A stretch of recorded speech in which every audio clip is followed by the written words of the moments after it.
Welcome back. It's a Monday morning. You're hanging out in the break room. Rochester's Classic Rock 96.5 WCMF. How's it going, buddy? Pretty good, buddy. What's going on, female buddy? Doing good, buddy. All right. It is -3 degrees right now, but it doesn't feel like -3 degrees.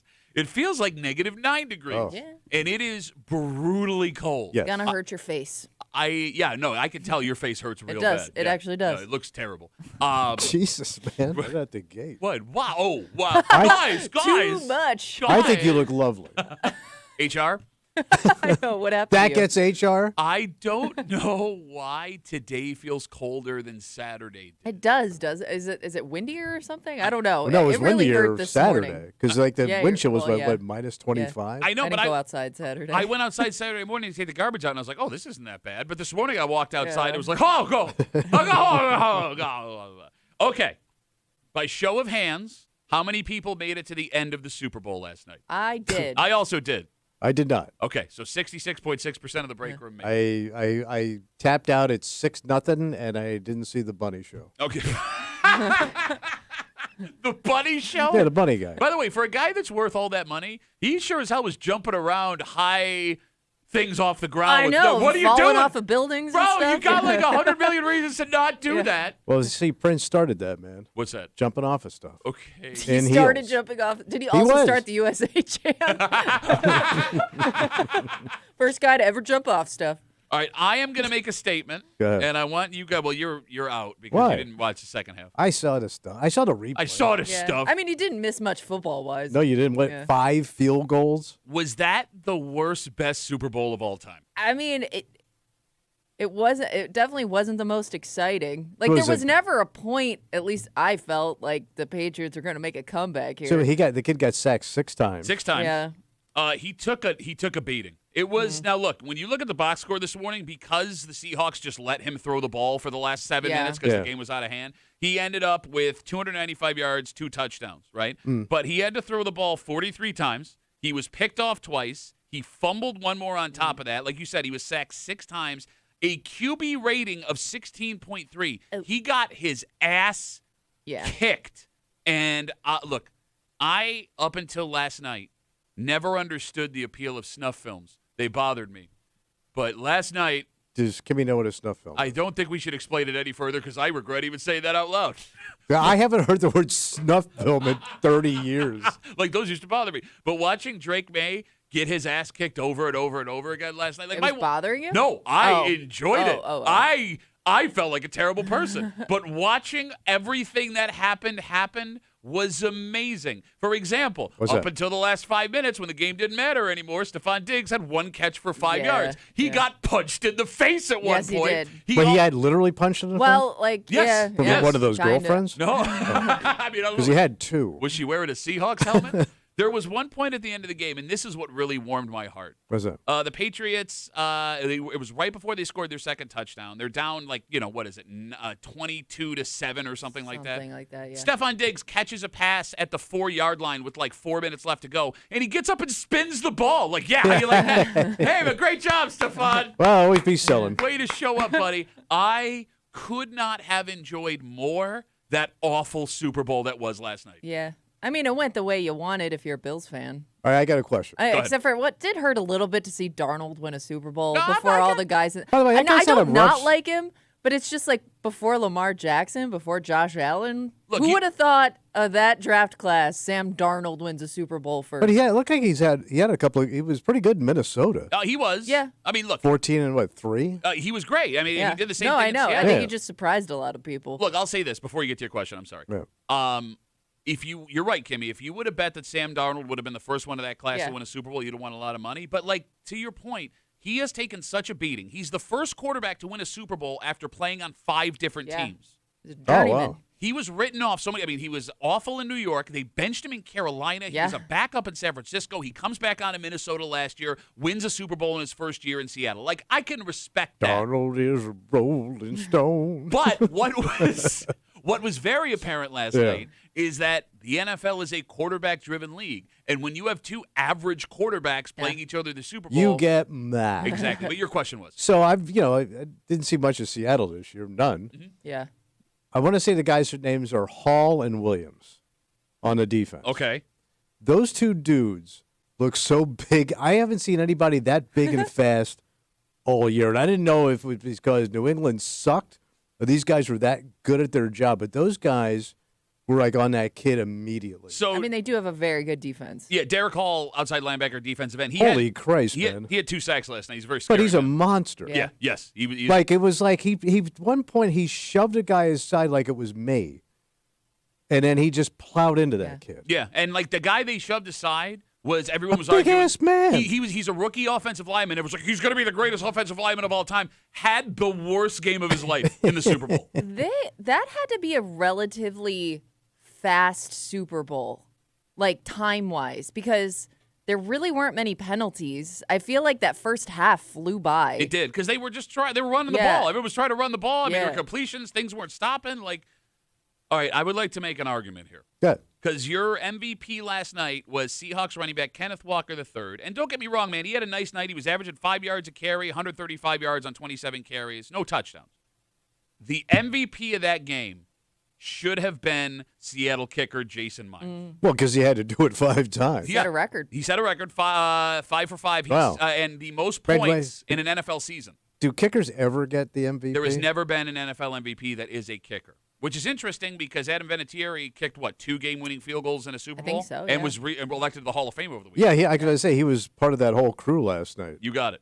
Yeah. No, I don't know. And by the way, Jason Myers, too, made a pretty key tackle on a kick return when New England was trying to make it interesting.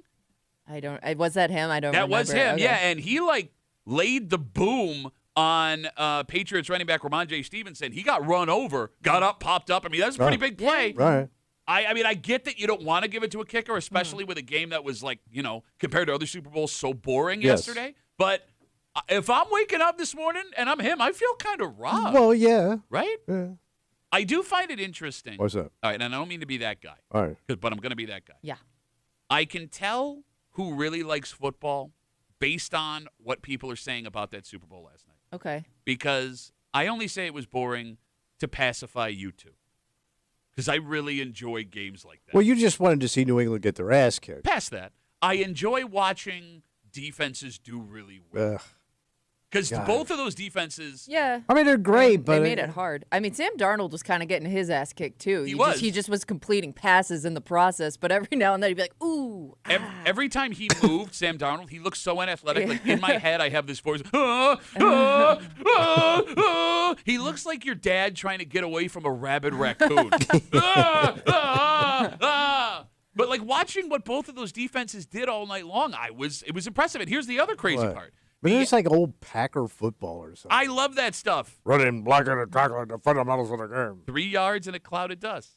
The head coach for the Seattle Seahawks is the first ever defensive play caller to win a Super Bowl. Oh. As a head coach. You got it. He called those defenses last night. He Oh. was head coach of that game, Okay. called the defenses, and won the Super Bowl. And Wait, so he's the first basically defensive-minded. no, he who called was the a- defense. Yeah, where he Oh, was he called one the defense. calling it, He's yeah. the calling the defensive plays. It wasn't Sean McDermott doing that for a while? Yeah. Yeah, he didn't win a Super Bowl. Yeah. No, I'm just saying, but Right. it's not uncommon that It the head is coach. actually Yeah. because Sean McDermott only took it over when his defensive coordinators were struggling, Yeah. and then he would hand Yeah. it back to them. Yeah. All Like, right. here is the baby that I brought back to life. You take care of it. So this guy's been doing it since the get-go. Yeah, and he won a Super Bowl. Look at that. So there is one thing that is hurting me a little bit this morning. What's that? Again, talking about the Super Bowl last night, the best, worst Super Bowl you'll ever see. I have been yelling all year long that the Patriots are frauds. And the last couple of weeks, despite the fact that the Patriots beat a Chargers team with no offensive line, and then they beat a Texans team missing 2 of their key wide receivers, and then they beat a Broncos team without a starting quarterback, people have been in my mentions about how I'm sour grapes and the Patriots are a great team and you're going to see. Last night, you watched what happens when a mediocre team Gets exposed. with one of the softest schedules in NFL history, you're right, has to play a good team. And here's the thing. I mean, they were in it Yeah. till the third quarter. No, they were in it up until the Until game started. I mean, Kimmy, was there ever a point in that game where you thought the New England was going to do something? No, just because Drake May's so young, he just didn't look like he was ready for the big moment.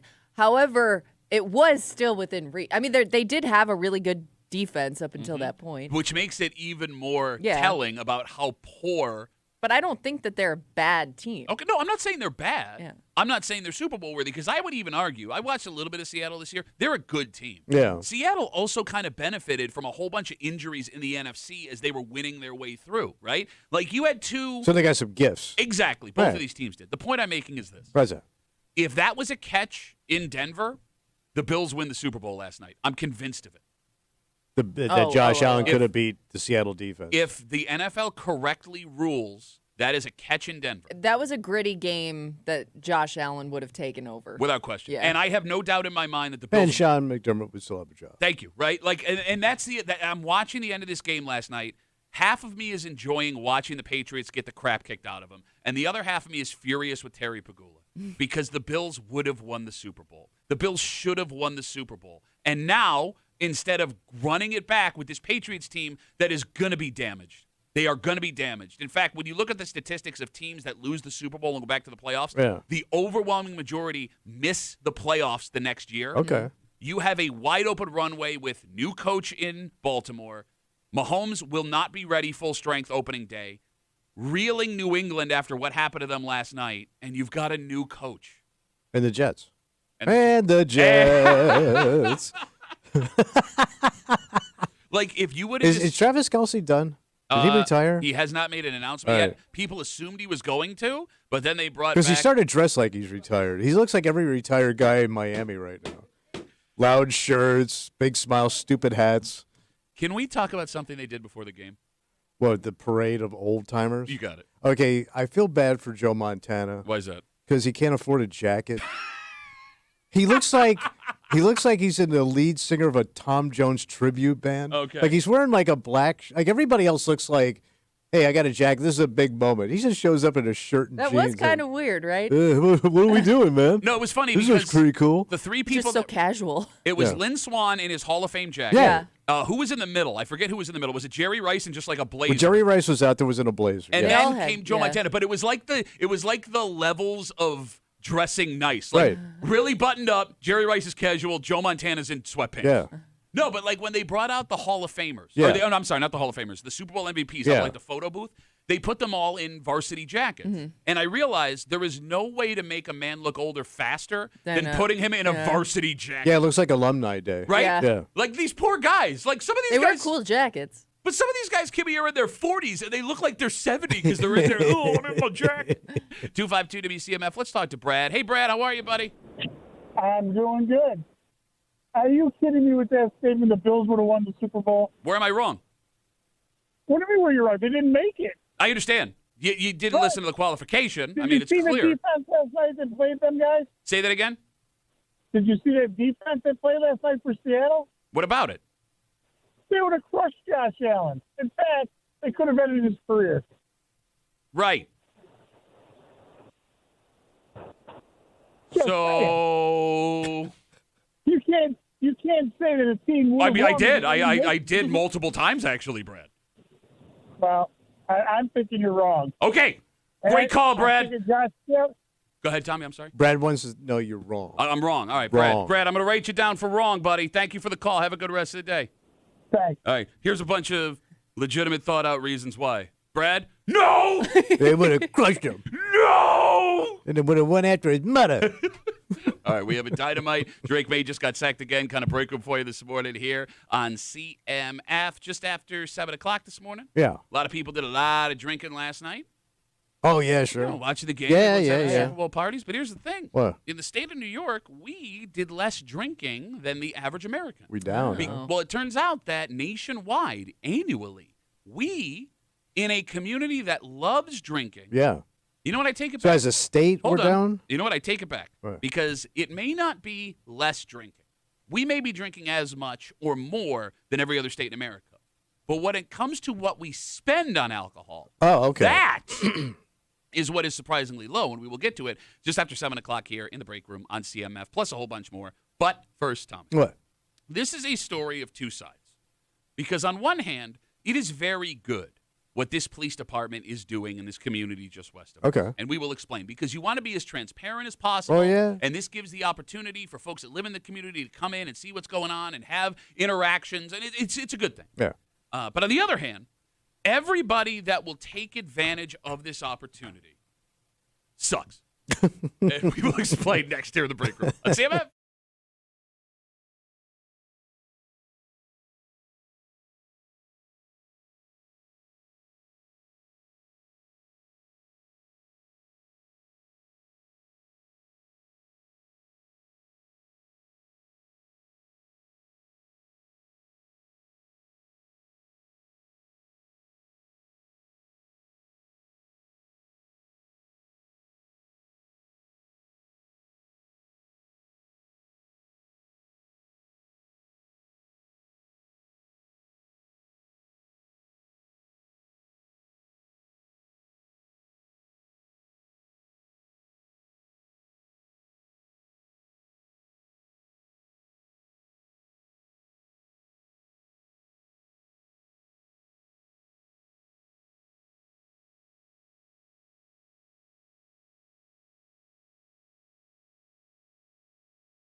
Look, this is a good thing. Okay. A transparent community is a strong community. All right. And this gives people the opportunity to come in and interact and spend time with folks that, you should in this position. Counterpoint, however, anybody that wants to do this is no one you ever want to hang out with. Oh. Okay. You're hanging out in the break room, Rochester's Classic Rock, 96.5, WCMF. Again, talking about the Super Bowl yesterday. We like to imagine that everyone was sitting around, enjoying themselves, drink in hand, eating pizza, watching the game last night. But that, in fact, is not true. Oh. In fact, there are a whole bunch of people that were working while that game was on last night. News 8 focused on one group of those people. And this job seems like it would suck to work on Super Bowl Sunday. But is it the worst? Oh. We'll get to it just after 6:45 here in the break room on CMF. Very exciting things happening for the Batavia Police Department. Oh, what's going on? Well, they have finished their brand new police station in Batavia. Where they got a new squad house? They got, I don't know, no one's ever called it that, but They used to back in the day. It was the squad house. it's one of my favorite shows on CBS. Squad house country. Squad House 911. Squad house, Boston, Chicago. So, Boston, Chicago. So the Batavia Police Department will be having a ribbon cutting on March 13th All right. to open their brand new police department. And then the next day, on March 14th, they will be offering public tours of their brand new police station. Okay. So two things All right. can be true. Okay. On one hand, it is a very good thing that the Batavia Police Department is doing this because what they have built is a community asset. Yeah. Right? Folks in Batavia paid for it. It is really good transparency to walk people through the police department, explain how things work. It can help build a community bond between a police department and the folks that live in that town, and that is a very important thing. All right. Okay. But the other thing that can be true at the same time, if you go and take the tour of this police department Yeah. and you're not 7 years old, you're super sad. Would you disagree with me? Well, what if I'm 77 and I got on my favorite support side and I'm going down there to do a walkthrough with the chief? This story hit on Friday. Because it's just got to be old farts. Well, and only men. Well, It's old men. it could be people bringing kids. Okay. But doing it for Grandchildren. themselves. And because my husband gets this all the time. Like people bringing kids to see the firehouse. But I mean, I know why like the grown ass adults are there. Okay, but they want to see the big shiny truck. I'll go even further, though. I understand. I would not do this. Yeah. But I understand more the draw to a fire department It's got more bells and whistles. Exactly. You got Sure. the trucks and the Okay. pole. The inside of a police department. It's an office. Thank you. Yeah, It's you're basically an office. Yes. right. Yeah. Like, I don't think the people that want to take this tour understand this is not CSI. Well, you haven't seen their coffee pot. There is not some master computer where you put a drop of blood in it and it Yeah. narrows it down to the person's face on the screen, right? Like, if you want to take this tour in the Batavia Police Department, and you actually do, when you get in there, you are going to be so disappointed. Disappointed. But there's going to be old men with questions. For And example. I don't know, but follow-up questions about Okay. the fax machine or how many people can you fit in this room? What's the maximum capacity of Where do you this? keep the tasers? Yes. All right, you know what? With what you're saying, I would like to add a caveat. Yeah. And the phone number is 252-WCMF, 252-9263. If you are some elderly cat that is retired with nothing to do all day, Yeah. You just Right. want to see every building in the town. Yeah. I guess I get it. Right? Yeah. I'm not saying like you're someone I want to hang around with. But you get the time. Exactly. That makes more sense. Yeah. If you have a full-time job Oh God, yes. and are not at retirement age, Yeah. and you are jonesing to take a tour of this police station in Batavia, don't. Stop. Please Just stop. Yeah, and if you do, wear a disguise and don't tell anyone you did it. Because if I were to meet someone that was like, hey, what'd you do yesterday? Oh, I went and took a public tour of the Batavia Police Department. I'm going to find a polite way to dismiss myself from the conversation. So, this is common all over the country, obviously. So, my parents lived in a 50-plus community in Florida, condos. And it turned out that one of the guys at the condo's son ran a sugar mill. So, the cane sugar comes in, you process the sugar, the whole thing. The guy kind of ran the joint, right? Okay. So, one day at the condo, they got a bus together. Like, they did this on their own. Got a bus together, contacted this guy's son, because they all went and took a tour of the sugar mill. So I have they all got hard hats that said Diamond Sugar on it. And they you got to get the hat. And they stood for a group photo. And my father was telling me how they make sugar. Like, that's what they just do. And that was a group event. It wasn't like they were going to go see the Dolphins play a preseason game. But again, I guess I could still understand that over the police department because you're seeing how something's made and processed. Yeah, they do TV shows about that. Yeah, I mean, sugar. As boring as it might be, it. you're seeing something in the process. You're seeing something in action. Well, look at this. This is a group of people in their 70s. There was probably a guy on this tour with my parents that lost a foot to the thing he's looking at. All right. No, I mean, but again, they're retired. They're kind of like 7-year-olds, but they could drive. They're just bored. Okay, that again, I get. And they're also they also want to talk about what they used to do. That's another thing. Yeah. You know. I ran an office for 10 years. Let me tell you how I ran it. Well, don't knob the sugar guy. They came close. 252 WCMF. The Batavia Police Department will be opening their brand new fully constructed police station on March 13th. They're going to have a ribbon cutting. The next day, on the 14th, they will be offering public tours around the police station. And again, this is a good thing for the police department to do. The more transparency and community engagement you have, the better. Counterpoint, if you are not elderly or a toddler and you go and take this tour of the police station, do not tell anybody because it makes you look super effing sad. And here's the thing. The biggest problem with taking this tour as a human being between the ages of 18 and 55, it's not wanting to get more information or seeing what's behind the curtain. The biggest problem with those people, what's that? When they take this tour, they will feel like they're on the inside, like they're kind of a cop. Oh, yeah. Right? Yeah. They're the same type of people who take those community police academy classes where they show you like what police officers go through and then pretend they're like a secret deputy. They're kind of like on the end. Yeah. Like the 40-year-old person who takes this tour is the same person who goes on the neighborhood app and posts some made-up law to keep neighbors' kids from sledding down big piles. You know what I'm saying? Yeah. Because like there will be a conversation. If you're 40 and you take this tour, yeah. within 6 months, there will be a conversation where a crime comes up and you will start a sentence with, when I was taking the tour of the Batavia Police Department, and as soon as that comes out of your mouth, sprint away. Yeah. Sprint away for the people. Yeah, but he's on the inside. He got the inside info. You're not. You took a tour. It's like saying you run the museum after you walk through it on a Saturday. Is that the same person that also owns a police scanner? Like, is that a prerequisite to... Are those still a thing? Yeah, they are. To taking a tour? Not only is there a police scanner, I believe. How is that legal, by the way? I never understood even how that's legal. Like, I could listen in to what the police are trying to do. I mean, like, if I am being accused of a crime and the police are looking for me, I agree with you. That would also help them. But, I mean, you could also make the argument for public information, Yeah.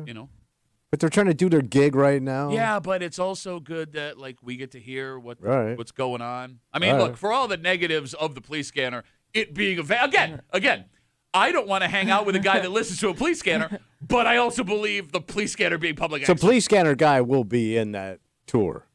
That's what I'm wondering. Like, he's that going level to that of tour. Person? Yeah. Absolutely. What does police scanner guy look like now, though? Because my grandpa was police scanner guy. Like, what does a younger police scanner guy look like? Well, he could be in his late 70s. Oh, no. Are they all older? Are there 40-year-old drink a bourbon? Can't be. You got to be way too busy for that, right? Like, I don't know. Like, when the Unless, like, you're somebody that thinks... Like that's had the cops called on them, so you're just doing it to make sure like your neighbors aren't calling the cops on you. Well, no, let's go the other side. So we're talking about the actual radio, not like an app. We're talking about like sitting down, radio on, by the kitchen table where you listen to it all the time. Either one, I guess. Yeah. Because like think about it. That dude's got to be 80 if he has the actual scanner on his table. But let's walk through this, right? Like we do Where They Whine in every Tuesday. Yeah. And if you are on these neighborhood apps, there are certain people that post way more than others. Yeah. And those people aren't always elderly. So if there are folks that are looking at all these posts and trying to figure out what's going on in the community, how is that a crazy step to being? It's not that far to be police scanner. Yeah, I guess you feel like you're in the loop with everything going on around you. I always thought and like the those first things to it. I always thought those types of things went away with Radio Shack. Because they used to sell a Radio Shack. Sure. They were cheap. Yeah. Sure. They were like $30. Well, no, everyone's. And you're on the inside. Every once in a while, we'll get like Facebook messages or Yeah. emails Yeah. from someone referencing listening to the police scanner. All right. So, the other thing about this, I grew up a cop's kid. My dad is Yeah. still a police officer. The people I feel the worst for in this situation, Who's the that? tours of the Batavia Police Department, are the police officers that are elected to give the Yeah. tour. Oh, God. Yeah. Because if there is one thing that will never leave me from childhood, my dad's a ham. You know my dad. Oh, yeah. He loves attention. Seen his kids. He loves talking about his job, right? Like Yeah. he will sit there and just wax about police and forever. But like when people found out my dad was a police officer, even my dad, who lived to talk about what he does for a living, Yeah. would get bored after like 5 minutes. Oh, really? Like you could tell that he wasn't. He didn't want to talk about it all the time. He was good enough to hide it, Kimmy. Yeah. But like knowing him, I could tell like, okay, he doesn't want to do this anymore. Yeah. So like, there's gonna be a point to your point a second ago about all the questions where even the police officer who is like the community engagement person who's good at this is gonna be like, yeah, I don't know how many cups of coffee fit in the pot. I was going to say, you also, I mean, you're going to have to field questions from both nosy adults and awkward kid questions that are going to get out of hand really fast. Could Iron Man beat Superman inside the holding cell? If Iron Man punched a hole in the holding cell, could that Superman put it back together? Kelly writes us Yeah. on Instagram, Duffy on WCMF, easiest way to get us. She writes, I am a 48-year-old scanner. Wait, this is a chick This scanner? is a 48-year-old female police I didn't know scanner. there was a female on the planet that wanted a police scanner. Bro, it's a new world we're living in. It must be. Women can do anything men can The do, rise of the chick scanner. including paranoid listening to a police scanner at night. And she's not that old. She's just in her 40s. 48, man. Which means she's probably been doing this for a while. Kelly, is that true? And do you have the actual scanner or do you use the app? We'll wait for your response while we're doing that. 252 WCMF. Let's talk to Dave. Hey, Dave, how are you, buddy? Good. How are you? Good, brother. What's up? So, have you ever seen any of the Facebook groups of the scanners? Like Wayne County has one for EMS. People, I don't think work a day in their life and just sit by their scanner just to post on that. So they're still doing it. Oh, it's top tier. Top If you want to tier. know if something's going on, go to any of those EMS pages, and there'll be 20 people posting about something happens as soon as it comes across the scanner. So these are people that follow just the ambulances? That's ambulance, cop. It's all the same. Oh, channel. okay. Yeah. First Yeah, responder. Yeah.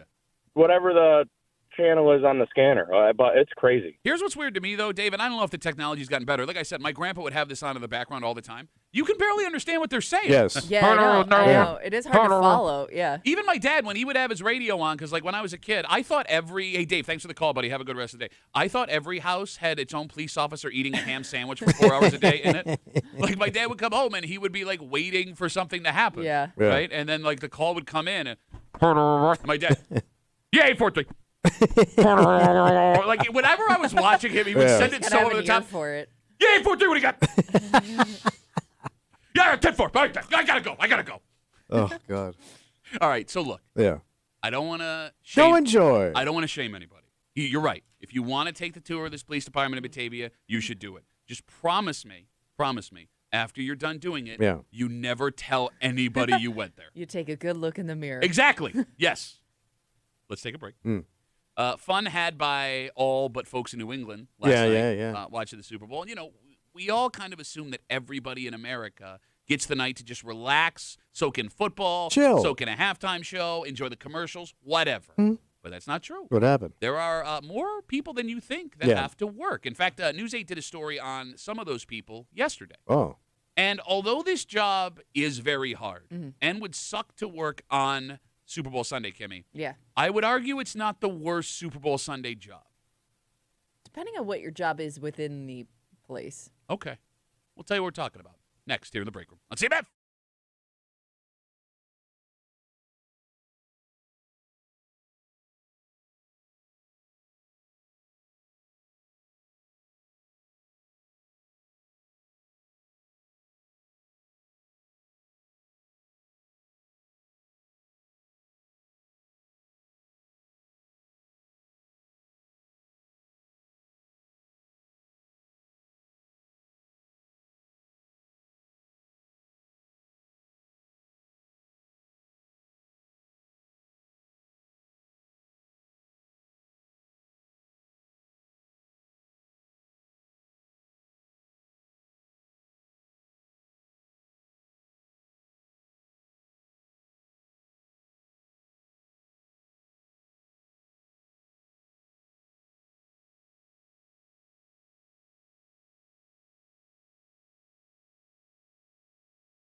The Super Bowl is a national holiday. Oh, yeah. We assume everyone is sitting in front of their TVs, enjoying the game, dreading work the next day. Yeah. But that's not true. Because for us to function as a society, Your Majesty, What is that? people have to be working for us to Oh, party. yeah. What we have to figure out right now, which one of those folks working are having the worst time. Oh. You're hanging out in the break room, Rochester's Classic Rock, 96.5, WCMF, just after 7 o'clock, watching the game last night. A lot of adult beverages. Oh, yeah, buddy. We know that folks in New York, especially our area, like to drink. Well, think about this. This state has 2 major drinks named after them. Oh, good call. Yeah, I can't think of many states that have that. you're right. With that, however, we are below average in this. And it doesn't mean that we are drinking less. What does it mean? It may mean that we are drinking chintz. Oh. And we'll get to it just after 7 o'clock here in the break room on CMF. This story starts with pizza. Ooh. Story on News 8 over the weekend. Went to Mark's Pizzeria in Fairport to talk about all the things that go into getting a pizza place ready for the biggest day of the year. Yeah. So they're interviewing the folks who own Mark's, and they say the employees on Super Bowl Sunday start getting there at 7 a.m. Oh. They do extra ordering to ensure they have all of the ingredients so they don't run out all Yeah. day. They talk about the drivers having to deliver in this weather. One driver they interview said that he keeps his car on for his entire shift. Oh, I bet. He just doesn't turn it off? You got it. Yeah. Just driving In it all and the way out. through. And then when the game starts, chaos. It's game time. You're right. Busting your ass on your feet all night, making pizzas while the rest of the world is sitting back and enjoying the game. Hustling. You got it. And that job sounds like it sucks on Super Bowl Sunday. Yeah. But they're not the only people working on Super Bowl Sunday. Mm-hmm. The phone number is 252-WCMF, 252-9263. What is the worst possible job to have on Super Bowl Sunday? Oh. Because, Kimmy, it sounds like you want to argue it is pizza place person. I mean, it would have to be I can't think of anything more of a hustle. Yeah. Because it's their biggest day of the year, like you said. And I also don't want to deal with hungry people because, like, if you get anything wrong or somebody's missing something or somebody's upset about something, like that seems like the worst type of customer to deal with on a busy day. All right. Is a 'Cause there are hungry some- customer. There are some jobs that, like when I was cutting meat, I always worked Super Bowl Sunday because it was always time and a half. And nobody's coming in for hamburger at kickoff. Yeah. Like you've already purchased all that. The store would be dead. Okay. So it was just a rocking chair. But people that ran in for beer, chips, and all that, like the cashiers, it sucked. See, but I would argue, to your point, that Wegmans tops any grocery store job is the worst job to have. Oh, in on certain Super Bowl areas, Sunday. absolutely. Well, because look, it's going to be super busy before the game starts. Yep. Right? So you have to be ready for that. An hour before the game, nobody's going to show up anymore. Yeah. So then you're standing around for a few hours with almost no customers as the time just tick, tick, tick, tick. And even worse, there's no way if you work at Wegmans or Tops, you can even watch the game. Nope. Because No. none of those grocery stores are going to allow employees to stand there with their phones out. Yeah. That night would crawl, and you would have no idea what was going on. I'd be pulling my hair out. I can't think of a worse job to have than grocery store employee while the game is happening on Super Bowl Sunday. Yeah, I loved it. But How could you skip the Super Because Bowl, I you didn't care. communist? I did not care. I mean, and I I was guess- getting, but back then you got time and a You half. had time and a half to go buy and your no red bosses. literature. No, yeah, but no bosses. You got time and a half just because it was a Super Bowl? Well, you got time and a half working Sundays. Oh, okay. And Gotcha. so nobody wanted to work Super Bowl Sunday, and then you knew the bosses weren't going to be there. Yeah. Bro, I used to leave that place so full and drunk. Now, you can't do that anymore due to laws Bro, those laws, and restrictions. those laws existed while you were there. Did they, man? Did they? No, but you're right. I mean, there's certain grimy ass. I would say anything with customer service and food is tough. I want to Yeah, go back to yeah. you for a second. 'cause Me? I'm deeply bothered. And the Wow. phone number is 252-WCMF. I don't think there's an amount of money you could pay me Yeah. where I would not watch the Super Bowl. Because I was dreading that game last night. I had Yeah. no interest in either one. But you I still didn't want to do be that. in the loop. Yes. It's like if you're Yeah. not, if it's not on, you do have that sense of FOMO just because you know everybody else is doing that right now. Well, now you can see every replay you can watch. You can watch the whole game again. But back in the day, you couldn't, to your point, right? So I would be on the outs. But every dick would come in the next day on Monday and break the whole goddamn you game didn't down feel that I left didn't out? care about. Yeah. San Francisco and Cincinnati, I could care less. I don't get. I don't. What? That was bro. That was one of the best Super Bowls of all time. Cincinnati had won that Super Bowl. Joe Montana marches them down the field, wins. Yeah, I heard about it the next day. They were so convinced that I'm going to Disney World people had pulled Boomer Esiason, the starting quarterback of the Bengals, aside and said, all right, get ready, we're going to shoot the commercial. And as they were about to shoot the commercial, Joe Montana was working his way down the field to win the game. And I didn't see. You missed it. Is it Super Bowl Sunday? That's like the busiest day for plumbers, or is that Thanksgiving? I that think I'm it's the thinking day of? after Thanksgiving. Okay, never mind. But either way, that would Clogging suck a too. dumper. That's a job that would suck to work on Super Bowl Sunday. Oh, like an emergency call? Yeah. Okay, but here's the thing about being on call, because we got a bunch of people writing us on Instagram, Duffy on WCMF, easiest way to get us. Again, we're talking about this story on News 8. They went to Mark's Pizzeria in Fairport on Saturday to get all the details about, what goes into working, preparing all this stuff on Super Bowl Sunday. And we're trying to figure out the worst job to work Super Bowl Sunday. Kimmy, to the plumber point, Ryan writes us on Instagram, HVAC during the Super Bowl. If your heat isn't working during the Super Bowl, the homeowner is pissed. Well, especially with this weather, man. Sure. But if you're in an on-call job like plumber or HVAC, if you get called, it sucks. If you don't get called, you get to sit and watch the football. Okay. Right? What about like ambulance guys? Because there's a lot of people, they party, they indulge too much, people pass out, they got to go to the hospital. I would argue What?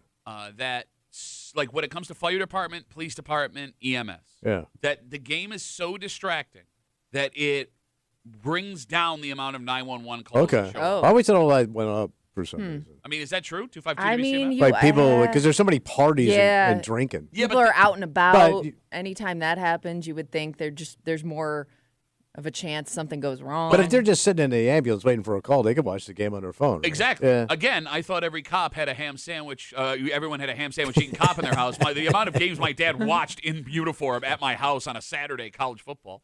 Dan writes us on Instagram, Duffy on WCMF, easiest way to get us. Says, I worked at a restaurant. They would close for the Super Bowl and have a private party with gambling and hookers. It was awesome, but you had to work a 14-hour shift. And he was the hooker. Yeah, there's a lot of restaurants are open, right? Or do they? It depends. Well, it's Sunday too. Like some restaurants aren't open on Sunday. Yeah, no Italian restaurants open. It would suck too. Convenience stores. Oh, yeah, like because then you're getting the last minuters. Okay, can I ask a question? Yeah. Serious question. Gas stations, that stuff. Okay, so like I have a new theory when it comes to like immigrant populations, like blending into our communities. Yeah. When I was younger, like everyone that owned the gas station had a really thick accent and their English was broken. Yeah. Now they still look like those guys, but they sound like me. Well, because it's second generation. It's their kids, third, right? Yeah. So they have now assimilated to America. Like I would assume the folks that initially came over and opened those gas stations did not care about the Super Bowl. No, of course not. Does the next generation? Oh, probably, yeah, because they've. I mean, they got friends watching it. They've assimilated. Okay, yeah, but you also now have the ability to watch soccer or cricket or whatever it is that's huge where you came from and grew up with. I guess what I'm saying is 30 years ago, I don't think the guy in the gas station cared he was missing the Super Bowl. But I don't know about now. Oh, that's a good point. Maybe you're right because you had a kid that was born and raised in this country. Yeah, he's Americanized. There you go. You ruined him. All right, we got a whole bunch of people writing folks that work in a hospital. Oh, well, that just sucks, period. Yeah. Like, if you work in an emergency room, my God. Well, there's lots of parts of a hospital other than the emergency. Well, I'm thinking that ER with all the problems. But again, I would also think that ER traffic drops significantly on Super Bowl Sunday because there aren't people out, fewer car accidents. Yeah, but you got drunk guy choked on pepperoni. Right, food. Somebody Guy choked on pepperoni. Here's another thing. By the way, if he's still choking on pepperoni when he gets to the hospital. Also, fights break out on Super Bowl with parties and drinking, right? That happens. But again, like I think you're vastly underestimating how much other insane stuff happens when the Super Bowl isn't going on. Oh. Like the distraction of the game drops crime percentages and accident percentages. I get where you're coming from. I always thought it went up. They always Yeah. said like domestic violence goes up on the Super Bowl. Like any holiday where there's get-togethers, I always thought all that stuff got busier. Yeah. And Okay. I feel like the Super Bowl kind of falls under that same category. I mean, I'm even thinking like because you're cooking food, like how many accidental fires happen just from like putting the wrong thing in the oven or forgetting something in the oven. All right, it's a valid point. But even at the hospital, okay, ER would suck. Yeah. But if I'm someone who like has a floor where I'm dealing with patients, Just that like a are- regular hospital, just sick people. Well, got it. that's probably cake. like I wouldn't say. Well, I it's- mean, they're just watching. Never It's just probably cake. normal because they're just like watching TV. That's not what I was. No, I did not say cake. He said cake. The point I was trying to make. What? If you wanted to watch the game, Yeah. right, while you were working, you have like the nurses station where the game will probably be on. Oh yeah. And then I would also assume that most people would have the game on in their room. That's what I'm saying. So you'd be catching it all the time. Exactly. You're moving from room to room, enjoying it. Is it a faux pas? Let's say one of my patients that I've taken care of as a nurse is like passed out and it's dark. Is it a faux pas for me to turn the game on while I am taking vitals on their TV? I think you could probably push them to the side, crawl in bed with them, and just watch the game. I mean, if they're knocked out, who's going to know? Like, would I get fired for that? Probably. Why? Probably not great. Is it their TV? Yeah. Well, yeah, I think they pay for it. No, don't they? not anymore. It's not like that. Oh. Like when They used to whack you for it. What? they would charge you for using the TV at the Oh, hospital? yeah. Really? Yeah, it was $7 a day. I remember when I was in for my surgery for my back, and then when I said, okay, she goes, you have to pay me now. And I go, hey, man, No. I'm in a gown. The only thing in my back is my ass. You're going to have to go. She went into my pants in my closet to get my wallet get to get the hustled? cash. That wasn't even like standard policy. They just knew how bad his credit was. Yes. Do you blame them for wanting the cash? I then? was just shocked, man. Actually, like, you know what? Now that I'm thinking about it, I don't think they charged us when my daughter was in for all that time. But then again, everything was so crazy. Maybe Yeah. they did. I don't know. I don't think so. $7 a day to watch television. I watched a lot of MeTV. Got caught up on all the Three Stooges and Gunsmoke. Yeah, they're so talented, those guys. Cindy writes us on Instagram, Duffy on WCMF. She is arguing for the emergency room for what you just said. She said they call it Super Bowl syndrome. People ignore symptoms until after the game, and then they are slammed when the game is over. Oh, Okay, but that's not during the game. okay. I mean, like, At least you saw the game. yeah, you got to enjoy the game. I don't know. As much as working in a pizza place would suck on Yeah. Super Bowl Sunday, I would argue any job where you are moving and distracted Yeah. is the best kind of job. Okay, just because time goes by faster. Yes. Like, yeah, if I am constantly, it's going to suck and your back's Yeah. going to kill you when it's Yeah. over, but at least it's going to move. Yeah, true. Do people who work at pizza places get paid extra for working on Super Bowl Sunday? I mean, you might make more tips because it's so busy. Do they split tips with do drivers split tips with everybody? Even if they don't, usually if you have a pickup order, people still tip on that. Am I supposed to tip on a pickup order? Oh, I usually do. Uh, I usually Do you? I haven't picked up a pizza in many years. I always tip on to go or pickup orders anywhere. I just feel I don't know. Well, She's so good. well, when they ask, well, when you put it in, you say no tip. Oh no! If I'm using the card, yes, I always insert. Tip That's what I if they mean. ask Like me when they to. turn it around and there's a tip, I just push it because I think I'm supposed You're to. talking about the old school, put the money in a jar. No, not that. I mean, the place I go to where I would pick up my pizza that doesn't Yeah. deliver to my house, they just have like the scan and go. Like it's like there Oh. is no place to fill When in I a tip. like even if I Oh, really? Because when this happened to me, we're like, oh, you could leave money, blah, blah, blah. You were killing me about this with the Yeah. coffee Yeah, you that were. one No, time when I no, used that totally gift card. different, Yeah. totally You different, told me I totally should have given different. her $20 No. tip on 3 cups of coffee Here's I was why. bringing in that day. No. Same scenario. No, it's not. Here's why. Because you offered to tip her with the 20 if she could break it, and then she said no, and you're like, too bad. And you drove away like a bee. Well, I wasn't going to tip $20 on 3 cups of coffee. Oh no, Mr. I ain't got that kind of money. Of course you got that. You had the money in your hand. My wife has that money. I don't have that money. No, I didn't. I mean, like if I always tip the minimum at least because they know ahead of time that you're gonna tip. okay. And you know what No, I mean? I get I don't that, want them I to get. screw up my pizza because I'm a cheap ass. That I get. I'm just saying, like, if there is no space to leave a tip, Yeah. would you leave like a $5 bill behind? Oh, I see. But you have to have haven't- the 5 on you. I was gonna say I haven't come across that situation in a long time though. This joint is old school that I'm talking about. Okay. Must be. But I've been going there since I was a kid. Oh. Maybe that's why I've been subconsciously drawn to it. It's not asking me to tip every time I walk in. All right. Well, if you had to work yesterday, thank you for your service. Yes. Right? And enjoy your day of probably also working again. Do you have any adult beverages watching the game last night? Yeah, of course I did. Kimmy, did you? I did not. No? You were just getting high? No, I just watched the game and went to bed. High on snacks. Oh, yeah. Snack Did have queen. some snacks. What was the snack lineup at Kimmy's She had a house? It Dorito wasn't that buzz. great. I was just watching it by myself, so I Wow. had some Hold on, Doritos. everybody. I had a Watch sub out. and some Doritos. You had a solo sub in Doritos. Well, Yeah. you sat there by yourself. You had a lady sub, Sure did. A lady sub? full A sub lady or half sub. sub? It was like a That's a full That's a sub. full It was like a That's your medium- big medium boy right sub. there. Medium, so that's a Yeah. 7. I That got is some a left over. torpedo. If you sat down last night and Yeah. enjoyed some adult beverages, based on this study we have in front of us, I bet you I can tell pretty close to the pin what you spent, what you were drinking. Oh. Because we know that New Yorkers like to drink. Oh, yeah. It's kind of what we do. which is why where we land on this list is so bizarre. Oh. And we'll get into it next here in the break room on CMF.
Rochester is a town that likes to drink. Oh, yeah. Hell, the entire state of New York is really known for its alcohol. Sure. Which is why where we land on this list is so strange. What happened? we're not a cheap place to live. No. And it's not like there aren't plenty of these places statewide, Rochester included, that don't have the experience with finer things.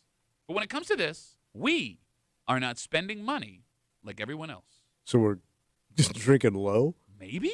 Oh. You're hanging out in the break room, Rochester's Classic Rock, 96.5, WCMF. Just after 7:25, 7:30, there was a woman from the Batavia area who was in trouble this morning.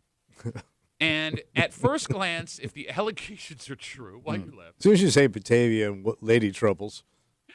It looks like she may be running a scam Oh. under the guise of being an everyday delivery person.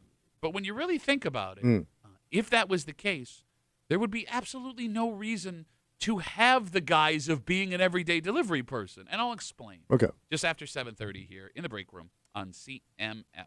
In front of us, we have the average amount people spend on alcohol per state per year. Oh. For the whole year. Yeah. All right. You ready? Yeah. So it would be like you spend blank on yourself in booze every 12 months. Yeah. Would either of you like to take a shot what the average New York State resident spends annually on themselves on alcohol? I'm trying to think of what I spend. So, Okay, so then divide it by Yeah. 7. Okay. Well, I spend a lot. Okay, what do you spend? So the big bottle of Jameson is, with tax, I think it's $67. And you drink one of those every 3 days. No, I don't drink one of those every 3 The fact days. that you reacted like that lets me know you drink one of those every 3 guys. days. No, I No. do not drink that in 3 days. Why are you getting so angry? I'd be drinking in the shower Thou protested. still. What do you think? What's the number? So I drink 4 of those a month. I was joking. Holy crap. What? It's 4 bottles of booze a month. No, it's not 4 bottles of booze. It's 4 water cooler tanks of Jameson. No, it's not that big. Turn it upside down and bloop, bloop, bloop, bloop. All right, so what do you think? Yeah, you gonna try and do math, you stupid bitch? So let's call it $70. Okay. That's $280. No, you said those were 30 each. If you drink 4 a month, that's 120 a month. No, there's $67 a bottle. I drink 4 bottles a month. All right, 67 a month. Oh, what? 67 a week. Yeah, that's what it times costs. 4. Okay, times 4. Yeah. I didn't go to college. No, 4 times on, 6 well, is I don't 24. Bro, you're looking at 260 a month in Jameson. Yeah, Okay, so but I don't go out much. Okay, so 260 times 12. But that's probably a lot. 260 times 12. You're at almost. And that's the base, because are we also counting drinks you'd This purchase is all at- alcohol. So this could be like a cocktail that you order. Bro, just in your On house, top you're of that, spending yeah. $3,000 a year on That's alcohol. before Yeah, going but out that's my anywhere. entertainment. Okay, no. Let That's me my just- golf. That's my fishing. That's my Yeah. what? You're spending $3,000 a year. Okay, Kimmy. Yeah. Do you? So that's your answer, 3,000? The think average New York State resident a year. And that's just me. My wife drinks also, Okay. but not like that. Yeah, I hope not. Well, she has one. I have 2. Okay. Well, is your guess 3,000? Yes. Okay, Kimmy, would you like to take a I'm guess? gonna go under 1,000. I'm gonna say like 700. All right, Kimmy is closest by Okay. far. The average New York resident Yeah. drinks $805 worth of alcohol. Oh, so I'm per year. close. You're 4 times. I'm drinking for 4. You're almost 4 times more. Well, because it's an expensive booze. No, it's not actually. Jameson is a top shelf booze. No, it's a It's mid-shelf the amount. booze. It's the amount you're drinking. Oh. That's Jameson is a standard whiskey. Now, look, here's the thing. $805 a month. I can't even get through this breakdown based on how much alcohol you are drinking. That is insane. Oh. All right. So with the average New Yorker Yeah. drinking $805 worth of alcohol a year, we as New Yorkers are on the lower end in America. Well, see, we're still low. The average American spends $898 a year on booze. So we're almost $100 under. And if we were to take Tommy's alcohol out of it, everyone in New York State would only be drinking $600 a year. So this is a little strange, right? That we're that low? Yeah, I always thought, because of the weather and everything else, you're locked in, and yeah. We like to drink. You cold weather. Sporting events are huge for Yeah. us here. Yes. And Sure. there's just an overall drinking culture in the Rust Belt cities like Buffalo, Rochester, Utica, Sure. Binghamton, Syracuse. Neighborhood bars, all that of sports bars, all that, yeah. And then on top of that, we in New York State are kind of known for some alcohols. There is Finger Lakes wine country. Oh, yeah. Right? There are major breweries in cities across New York State, right? You got the Jenny Brewery, Utica Club, Prison City Brewing, Ding, How do you say that? I think it's Amagang. I think. And then add to that all the microbreweries that exist from Buffalo all the way down to Brooklyn and everywhere in between. So with the knowledge that we have the alcohol and we like to drink the alcohol in New York, Yeah. it leaves us with only one plausible theory as to why our number on average is so low. What is it? We like drinking cheap alcohol. So we're chintzy drinks. Is that- We're chintzy sips.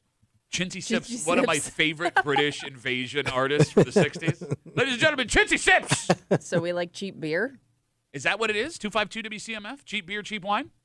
I don't know, though. I don't see why that would be different than other places across the U.S. It's like the deep south. Yeah, Could it be access to it? maybe. Hear me out.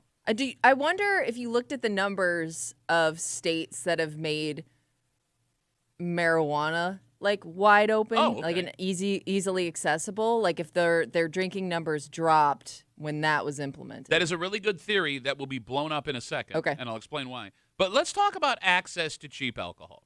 Because let's just talk Rochester right now. All right. New York State wines, and if I'm wrong, correct me because I'm naive to this, they don't seem like very expensive wines. No, they don't. They don't show up as like the top stuff. You got it. And then when it comes to like the stuff that we drink standard in Rochester, Jenny Beer has been known as an affordable beer forever. Yeah. And then like they brew Labatt Blue over there. Right. Blue is a pretty inexpensive beer. But isn't Right. that hard to find in other places? Yes, but that's why we would be drinking so cheaply because here in New York we are getting it affordable. But even Jenny, like, I mean, if you go down to like New York City, are there a lot of places that carry a bunch of Jenny and Labatt Blue? I mean, I've been able to find it, but I could be But I wrong. mean, like, but is it? I can't imagine like somebody that grew up in that area, like that would be their go-to cheap beer. But I would also assume that there is a big brewery that does cheap beer downstate. I know there is one. I Mm. can't think of what it is. But like when you talk about, again, the communities that we had, Buffalo doesn't have a massive brewery, right? There isn't like one big Buffalo brewing company, but Utica, cheap beer. yeah. Prison City, cheap beer. I don't know about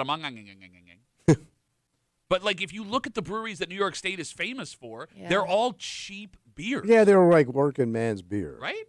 So if you got Working Woman's Wine, which Working woman's wine. which is one of my favorite Ribs Arkansas songs. Working woman's wine. She blew up that behind. We got there. She got wine ass. She got a big old wine ass. It went spoken word at the end of the song.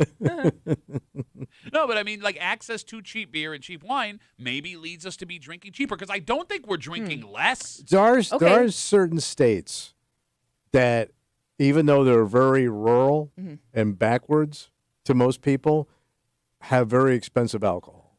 For example. Kentucky. Okay. So Kentucky and Tennessee, that's big bourbon, whiskey, Jack Daniels. That stuff is not cheap, and they drink it like crazy down there. I also assume that everybody knows someone who works at the distillery, so that's how they're getting it for free. I think they always lie, but yes. Okay. But I mean But if you drink that kind of stuff down there, which a lot of people do, like Maker's Mark, they used to drink all that crap down there. That stuff was not cheap even then. Yeah, you're right. And I couldn't figure out how they could afford it when they were all like broke and poor. Catalytic converters. Oh, there you go.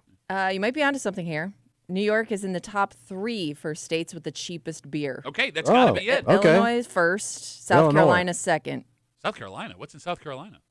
It says consistently listed as one of the cheapest, with cases averaging from like $15 to $16. Isn't it all? They probably have lower taxes. And I think, isn't their liquor state controlled? It might Like you had to go to a liquor.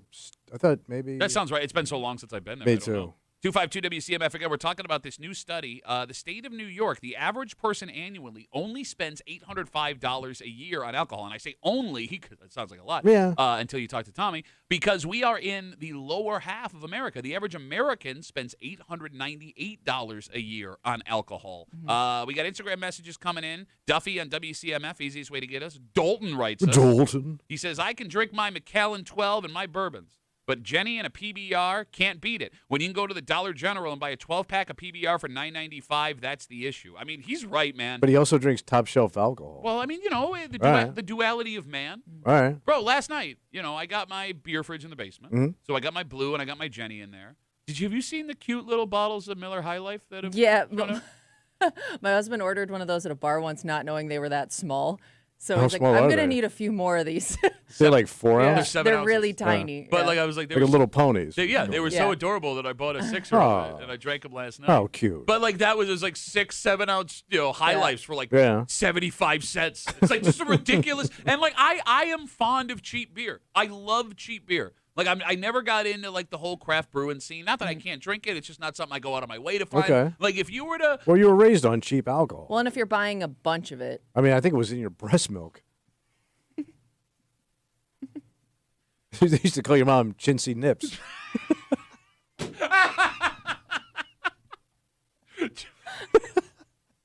that sounds like a song from like a British musical that was canceled. Chintzy Nips, Chintzy Nips, Chintzy Nips. No, but all right.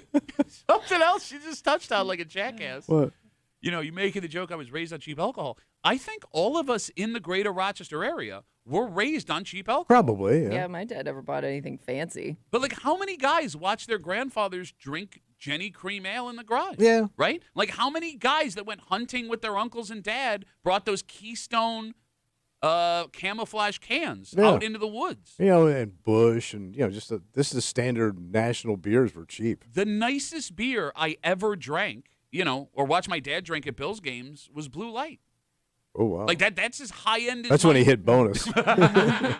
No, you knew things were going well when he brought it home in the bottles. Oh. It's like you drink to this day. If I drink my beer out of a bottle, I feel like a fancy man. Okay. A well-heeled fancy man. I'm an adult. Exactly.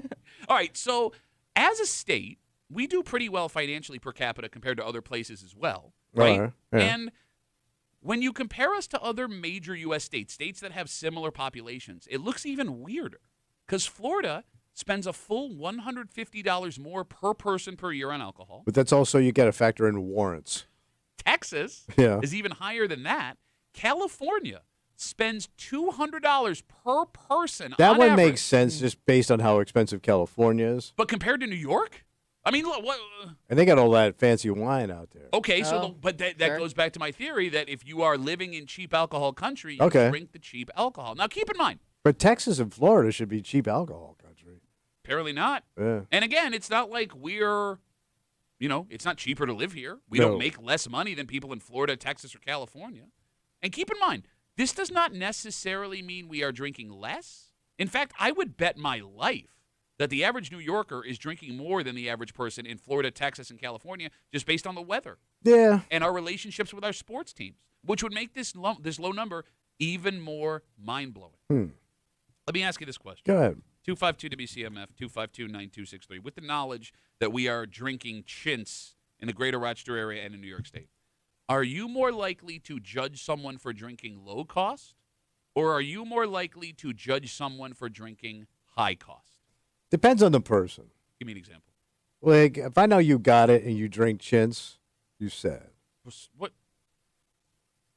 What? If I know you got it, Yeah, I heard what Yeah. you said. and some guys got But it, you're looking Yeah. at me. but they drink low. But that's what I like. Yeah, I was gonna I'm say not talking some about you. personal preference. I know many low drinkers. But doesn't it make you more of a dick to not really appreciate the more expensive stuff, but you're just buying it because it's expensive and to show off? Now you're talking to my brother. Yeah, like I would think like that's the guy you're gonna judge more. Well, that's a braggadocious guy.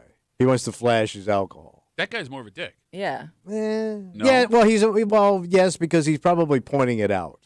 right. You know what I mean? And who knows if he can actually tell a difference? Like if you blindfolded that person, can they actually tell a difference No. between like that high end stuff and like the average bottle of booze? But that was my old man too. Anytime he drank, I guess my point. Like anytime my old man and my brother would always announce what they're drinking and give you the history and why and how much it costs and that kind of crap. Yeah, I heard a story. One of the hockey dads, we were at a tournament last Yeah. week, and he was telling the story. He went down to go watch the 96 Yankees World Series. Was in a bar. They won. Everyone was Wow. like, having a good time. Yeah. And some rich old guy in a bar bought him and his buddy a shot of Johnny Walker Blue. Damn, that's like $100 each. Super expensive. Yeah. And he's all excited, and he said, he's like, the first time I tried it, I was like, oh, that's it? Like, this is what everyone's Yeah. been talking about? Yeah. It tastes Right. like whiskey, Nah. Yeah. right? But, like, that guy tried to big-time him, be like, Yeah. here, boys, this one's on me. Like, that guy's a dick, Goes Yeah. down smooth. right? I don't You're know. You can Love taste the this. blue.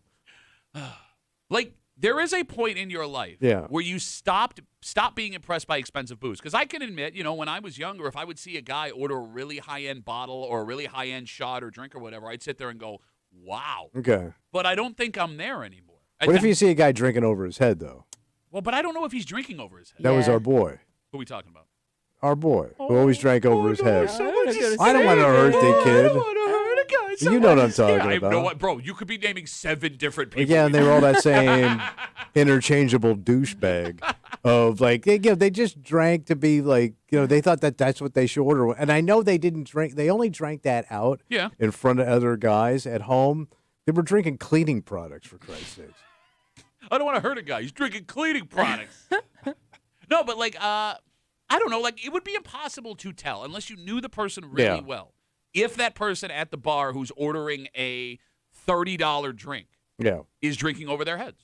You wouldn't know. Well, you could kind of tell a guy. Bro, I don't know, man. Just because of the way someone's dressed, you can't tell what their palate is like. You can't tell what they were raised on. But are they cultured? Are they Does schlubs? it matter? Does it make a difference where they're ordering it? For example. Yeah. Like the type of bar or restaurant that they're ordering So an it at? Applebee's versus a place like Black and Blue in Pittsburgh. Sure. I don't know. I mean, if somebody who drinks high-end is in an Applebee's, why would they not order a high-end drink that they normally Because they probably don't have Cavassier there. I bet you $100 they got Cavassier. Maybe somewhere. They probably have all of it. Someone's going to drink it. It's not like it goes bad. You think they got like those fancy bottles of cognac that are like under glass? The Remy Martin? Yeah. Yeah. No. You don't think so? You're going to get Ricky Martin. By the way, after seeing how he looked last night, I'll take Ricky It's a Martin. delicious sip. That guy is the best aging human being. Yes, He's he a is. handsome guy. Holy crap. That He looks guy's in his great. 50s. I remember I was just watching him in a TV series, man.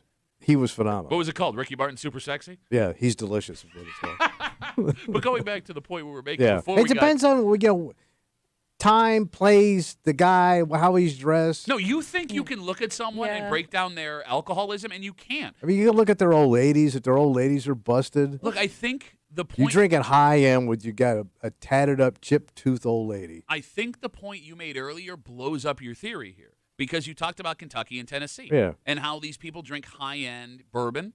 Like, you talk about something like Pappy Van Winkle. That's like the number one. Right? It's the I most think $1,000 a bottle. insane. It blew up. But, like, these guys were raised drinking this stuff. So if I look at a guy from Tennessee who's all tatted up and he's got a sleeveless T-shirt and he's ordering a $30, $40, $50 glass of bourbon, that guy knows what he's doing. Okay, but he would have to be from the Smoky Mountains to pull that The off. point I'm making is if I grew up in a family who took their bourbon seriously, maybe there's some moonshine in their background, All right. that guy might be drinking higher end. Or it's Richard Petty's kid. Okay. I don't think you can look at someone's clothing and know how high they drink. But I do. But you shouldn't. I know. Because, like, I look at you, I would think you're a guy that's drinking, Johnny Walker Black minimum, and you're sitting drinking middle-of-the-road Jameson, which is good. Which way? It's like Irish champagne. Look, man, I enjoy Jameson a lot. Do you? I do. But the way that you carry yourself... Yeah, you do give off like snooty booze guy. I'm a snooty boozy. Snooty Booze, one of my second favorite English or British invasion band from the 60s. Snooty Booze, Snooty Booze. Like you look like a guy that smells it first. Yeah. And then he takes a sip of his alcohol. All right, so we told you that New York State residents, on average, spend $805 a year on alcohol. We told you that folks in California spend $200 more per person on average. Can either of you guess the state that spends the most money on booze on average per year? It is not California, Texas, or Florida. I am going to go Massachusetts. Oh, you're not. That's not bad. It was close. They came in third. Kimmy, or fourth. You want to take a shot? Well, if it's close, I'm going to say Rhode Island. No, it's not close as in geography. Oh. Massachusetts, for some reason, was like the one sky-high northeastern Gotcha. state. I thought you were saying close distance-wise. You're both going to kick yourself. Oh. The state that spends the most on alcohol on average per year, Alaska. Oh. See? $1,200 per person. Yeah. Well, I wonder if it's also more expensive to purchase everything because of the, It like, is. That's Hawaii, everything's got to be shipped. Yeah, It's gotta Hawaii be, is like, actually triple the price. Hawaii's third, but the one outlier in the top three, it goes Alaska at $1,200, Hawaii at like $1,150. The one in between is the state of Washington. The state of Washington. State of Washington is drinking high end on average for some reason, and I can't think of what. Yeah, high Well, they end- also be the have reasoning. they have some crappy weather. I mean, it Yeah. rains constantly. Sure. It's dreary. But what high end alcohol would come out of Washington? Oh, wait, they produce? If our theory is you drink what is close to you money wise, right? That's why we're so low and why California is so high. What would be coming from Washington that's expensive? California wine. Okay, maybe that's it. It could be. It's got to go up the coast, cost a little bit more money. There you go, buddy. All right, so we figured it out. And look. Enjoy yourself. Yes, do Don't not- put a price tag on fun. Do not listen to this man that sits across from me. If you enjoy 4 PBRs and a shot of well whiskey on a Friday night, enjoy yourself. Right. Because Tommy doesn't go out anymore anyway, so he can't even judge you. We got a woman that's in some serious trouble. What happened? And folks see this story, if the allegations are true, Yeah. and they say, wow, this woman is a genius. She was doing this right in plain sight with this as her cover. Until you sit back and realize you wouldn't really need this as a cover to do what she was allegedly doing. And we'll tell you the story next here in the break room on CMF.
What a great way to disguise your illegal activity. What was she doing? Hiding in plain sight, Tom. Oh. As far as everyone knew, she was just delivering groceries. Yeah. But in reality, she may have been a drug kingpin. That is the assumption people who have read this story are making about something that showed up over the weekend. But here's the thing.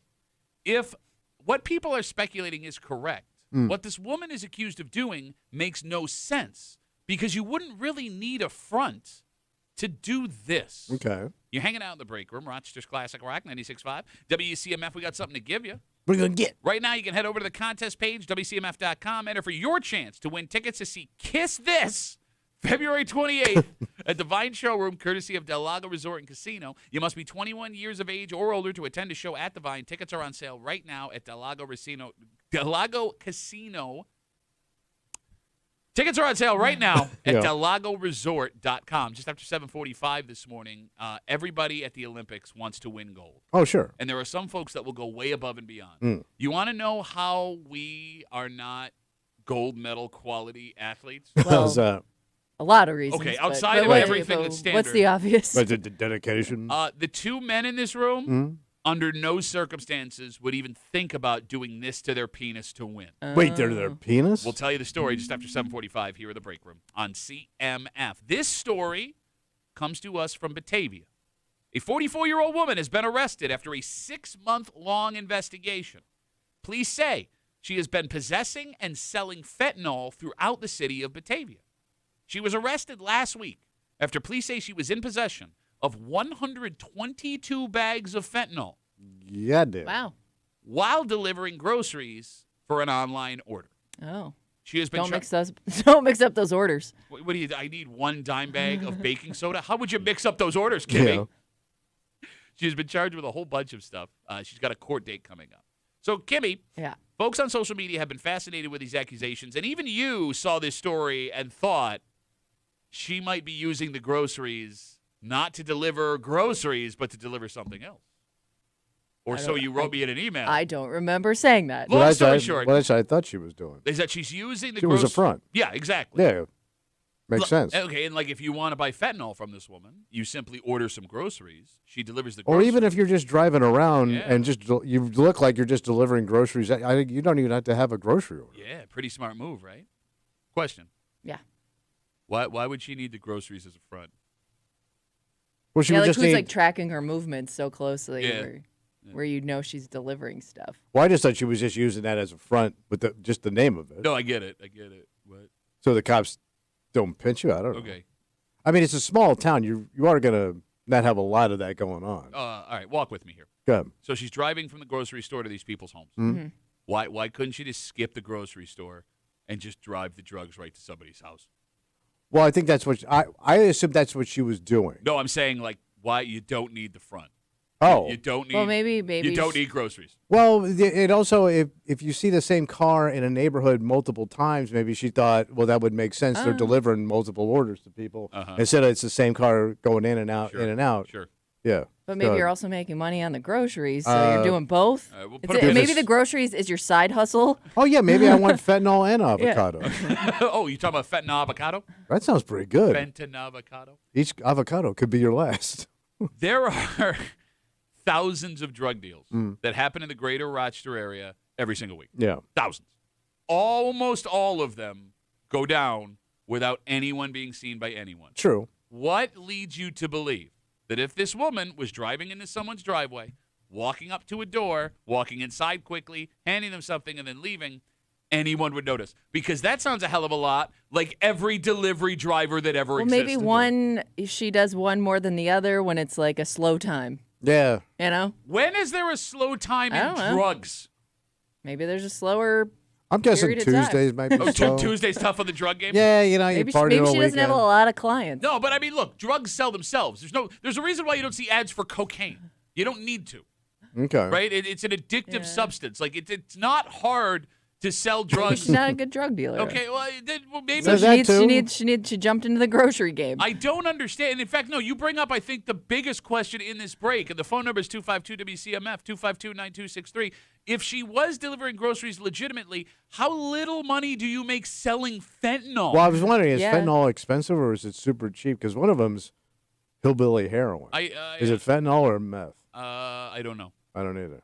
She could be making more on the groceries. Well, then why not just drop the fentanyl and go straight and sell groceries? Well, you know, they say you should have multiple income streams. You have your fentanyl money, you got your hub money. Okay. I mean, can you just stop selling it? I don't know. Why could you not?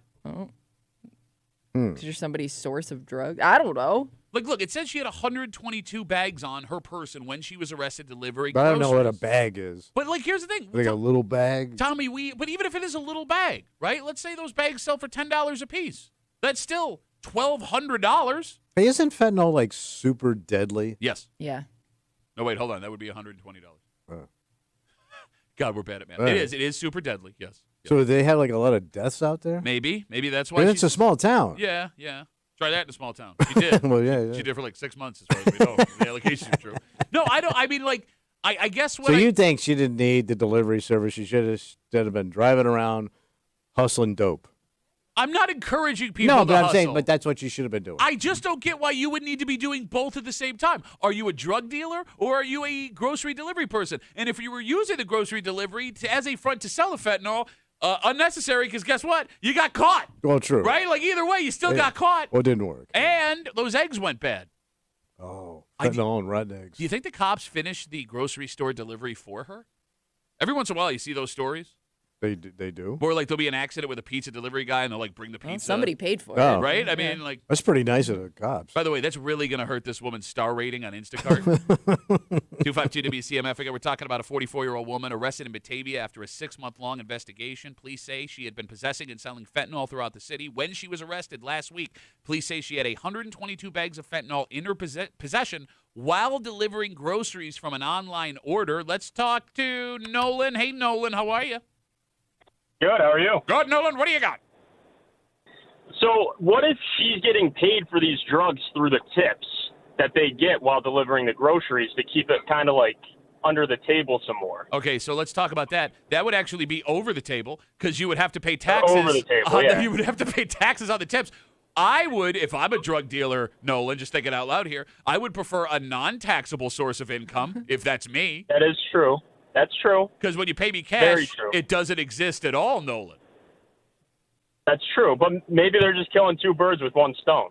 You know, you're getting your groceries and then you're getting your drugs with you. I mean, it is Why convenient. not throw the extra cash? What? Okay, well, I'm just going to throw this out there, Nolan, right?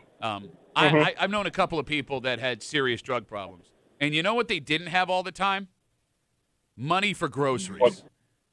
That's true. So, like, if the whole hook is I'm going to have to order groceries to get my fentanyl, but all I have is fentanyl money, she's also losing out on business? Very true. All right. Any other shots you want to take, Nolan? No, that's about it. All right. I was just thinking out loud. No, here. I get. Hey, It was buddy. worth No a one's try. no one's Yeah, criticizing. yeah. No one's criticizing. I know. I'm just kidding. You suck, Nolan. Thanks for the call, buddy. Have a good rest of the day. There goes Nolan. Again, any way you look at it, doesn't make any damn sense. Which leads me to believe she was actually just delivering groceries. We just want to believe she's like your friendly neighborhood grocery delivery person Yeah, slash just out on a drug fentanyl dealer. run. I'm just doing my daily Yeah. fentanyl run. Erica writes us, Duffy at WCMF, easiest way to get us on Instagram. My immediate assumption is that this woman, let's say if the allegations are true, Yeah. was already a grocery delivery person and realized she could also sell drugs to these people at the same time. Let's talk about that. Yeah, Like but she how would you slipped into the approach fentanyl that? biz. But Kimmy, I think that's the question. Yeah, like how do you when you walk up to somebody's door, a stranger's door, how do you know that there's somebody that might want to buy drugs? Hey, listen, if you ever need anything else anytime, I shovel driveways, Yeah, fentanyl. I can deliver pizzas as well, fentanyl. Like if you're how do looking you for Girl trust Scout they're cookies. not gonna call the cops on you immediately? Right? True. Okay. I mean, unless like, you have some scuzzy friends that got you started in it. You know what I mean? Oh, okay. Yeah. You know what I mean? Like that. Yeah. But like, Everybody's got a scuzzy friend. yeah. But then again, like, if you got me You had a started, ton of them, bro. you were one of them. I was high end scuzz. You are not high end. I was top in your crew. I was top scuzz. The amount of I had the Are you T-shirt. bragging about that? the amount of unidentified stains on your carpet You put half of them there with your girlfriend. still man. unidentified. I've never seen a chick scooch on a carpet. She had ringworm, tapeworm. Are there working class drug dealers out there? Probably. Oh, I mean, like they have a job and they also deal drugs. Okay, let me put it this way. I don't mean like folks that grow pot plants and then they just sell the extra stuff and have a full-time job? I mean, like, are there full-time employed people who sell coke or meth or stuff like that on the side? I'm sure there is. Why would you do that? I mean, first of all, you probably do it yourself. Okay. And, people at work or someplace that also want it, you kind of get in that way. But, I always bought drugs from people at work. But, like, how hard? Coke was the biggest. Okay. From guys that worked at the grocery store. Yeah. But that's back when coke was, like, borderline legal. Yeah. It's Florida. Yeah, it was Florida. In the 80s. Yeah. I mean, I look at it this way. We're a big risk versus reward show. Yeah. Right? If you have a career where you're making it okay, the risk you are running by just, like, doing, like, little deals for drugs seems not worth the reward you're getting out of it. Yeah, but you forget, like, people are getting low pay now, right? The big bitch is, like, you don't get working wages. Okay. So if you ain't getting a working wage and you still got to work, you're going to start to supplement. You say, oh, my God, if I could sell this bag over here and double my income and on this trip, why wouldn't I do that? Look, I'm not here to judge people's circumstances. I get where you're coming from with that. Especially if you're working poor. The point I'm making is this. Yeah. This woman is in serious trouble. Yeah. Like years in jail potential trouble. And despite the punishment she could be facing, she was still working a whole other job. Like But that's the people that go to jail. But I'm saying, like, she wasn't taking, like, fancy vacations. There was no No. private jet. She was bringing cereal to people in Batavia. When you lay it out like that, the risk versus reward here makes zero sense. But you got no choice. Okay, now you're creating this character. She didn't want to do it. A single mom who works 2 jobs, who loves her kids, and sells fentanyl. I could see my sister falling into this trap. Yeah, and but my sister was like 3 jobs, gullible, dumb. Your sister would have quit immediately if she was selling coke. Yeah, you still have to have somewhat of a good work ethic to No, get but it I mean, done, she had right? kids to feed, right? Okay, fine. I mean, I don't know. Maybe I'm off. Maybe I'm wrong. I don't think so. All right. 252 WCMF. Let's talk to Bill. Hey, Billy boy, how are you, buddy? Hey, I just wanted to call in to say that lady delivered groceries to my house. How much fentanyl did you get? I really can't disclose that. Well, I mean, yeah, I would imagine there's No. only a handful of people out delivering groceries in Batavia, right? She was. Can I say what she was delivering? What company she was working for? No, I mean, we or- all listen. No, just let it be. But it doesn't really matter. Okay. Yeah. But I was going to say she was really efficient. She called us to tell us, like, hey, somebody scammed us out of a 12-pack of soda, and she gave treats to my dog. She was really nice. Oh, all right. Well, look, I do want to be clear. And that dog is strung out. Just because somebody yeah. allegedly deals drugs doesn't make them a bad person. No, I mean, some people just do because they need money. Yeah, man. or they make bad decisions. Yeah. And I mean, We've all been there. We've Doesn't all make been it- down and out. but it doesn't make it a smart thing to do. True. Bill, thanks for the call, buddy. Have a good rest of the day. But sometimes you're just limited in options. How about the real victim here? Who's that? Bill's dog. Oh, yeah. No more treats. I know. I know. Poor thing. The hell. He was such a good boy. There are multiple reasons why no one in this room will ever win a gold medal in the Olympics. Well, But the proof positive that we don't have what it takes, yeah. even if we had the work ethic to go to the gym and make this happen, Yeah. even if we had the natural athletic skill, the genetics presented to us, you and I would not be able to finish in the tops because I am positive neither of us would even consider doing this to our penis. Is this something new, or have they always been doing it? So it was uncovered a year ago. It hit the news over the weekend, and it's become a legitimate scandal in one specific male Olympic event. So it's an illegal move? It is an illegal, yes, kind of. To do this to your penis? It's not so much the penis as it is what the larger penis gets you. Oh. Not just chicks, bro. He won by a crank. That and more next here in the break room on CMF.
You know, they say if you're going to be a professional athlete at the top Oh, of their yeah, game, come on. you got to make sacrifices. and Sure. You got to be willing to do things other people won't do. You got to be dedicated, Pat. Tommy, this story is proof of this. Okay. Because I don't care what is on the line.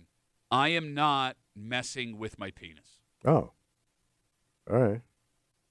How much I got to Yeah, mess what do you with mean it? by messing with? What you messing? You're hanging out in the break room, Rochester's Classic Rock, 96.5, WCMF. We'll jump right into it. The Olympics are now the only athletic thing that people care about. Yeah. Right? The Super Bowl is over. The NBA will be rounding into form in about a month with playoff races.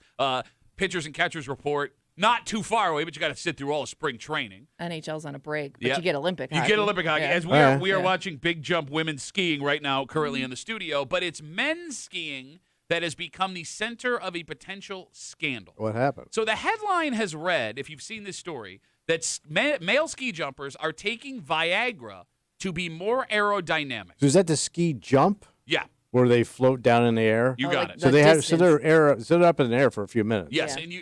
and the goal is to be as aerodynamic as Okay. possible. Okay. But it turns out it's not Viagra so much, and you don't want a bigger penis to be more aerodynamic. Yeah, how would that help? So but they're taking Viagra to get a rail? All right, let me explain. Ski jumpers are allegedly injecting their penises Wait, injecting? with hyaluronic acid.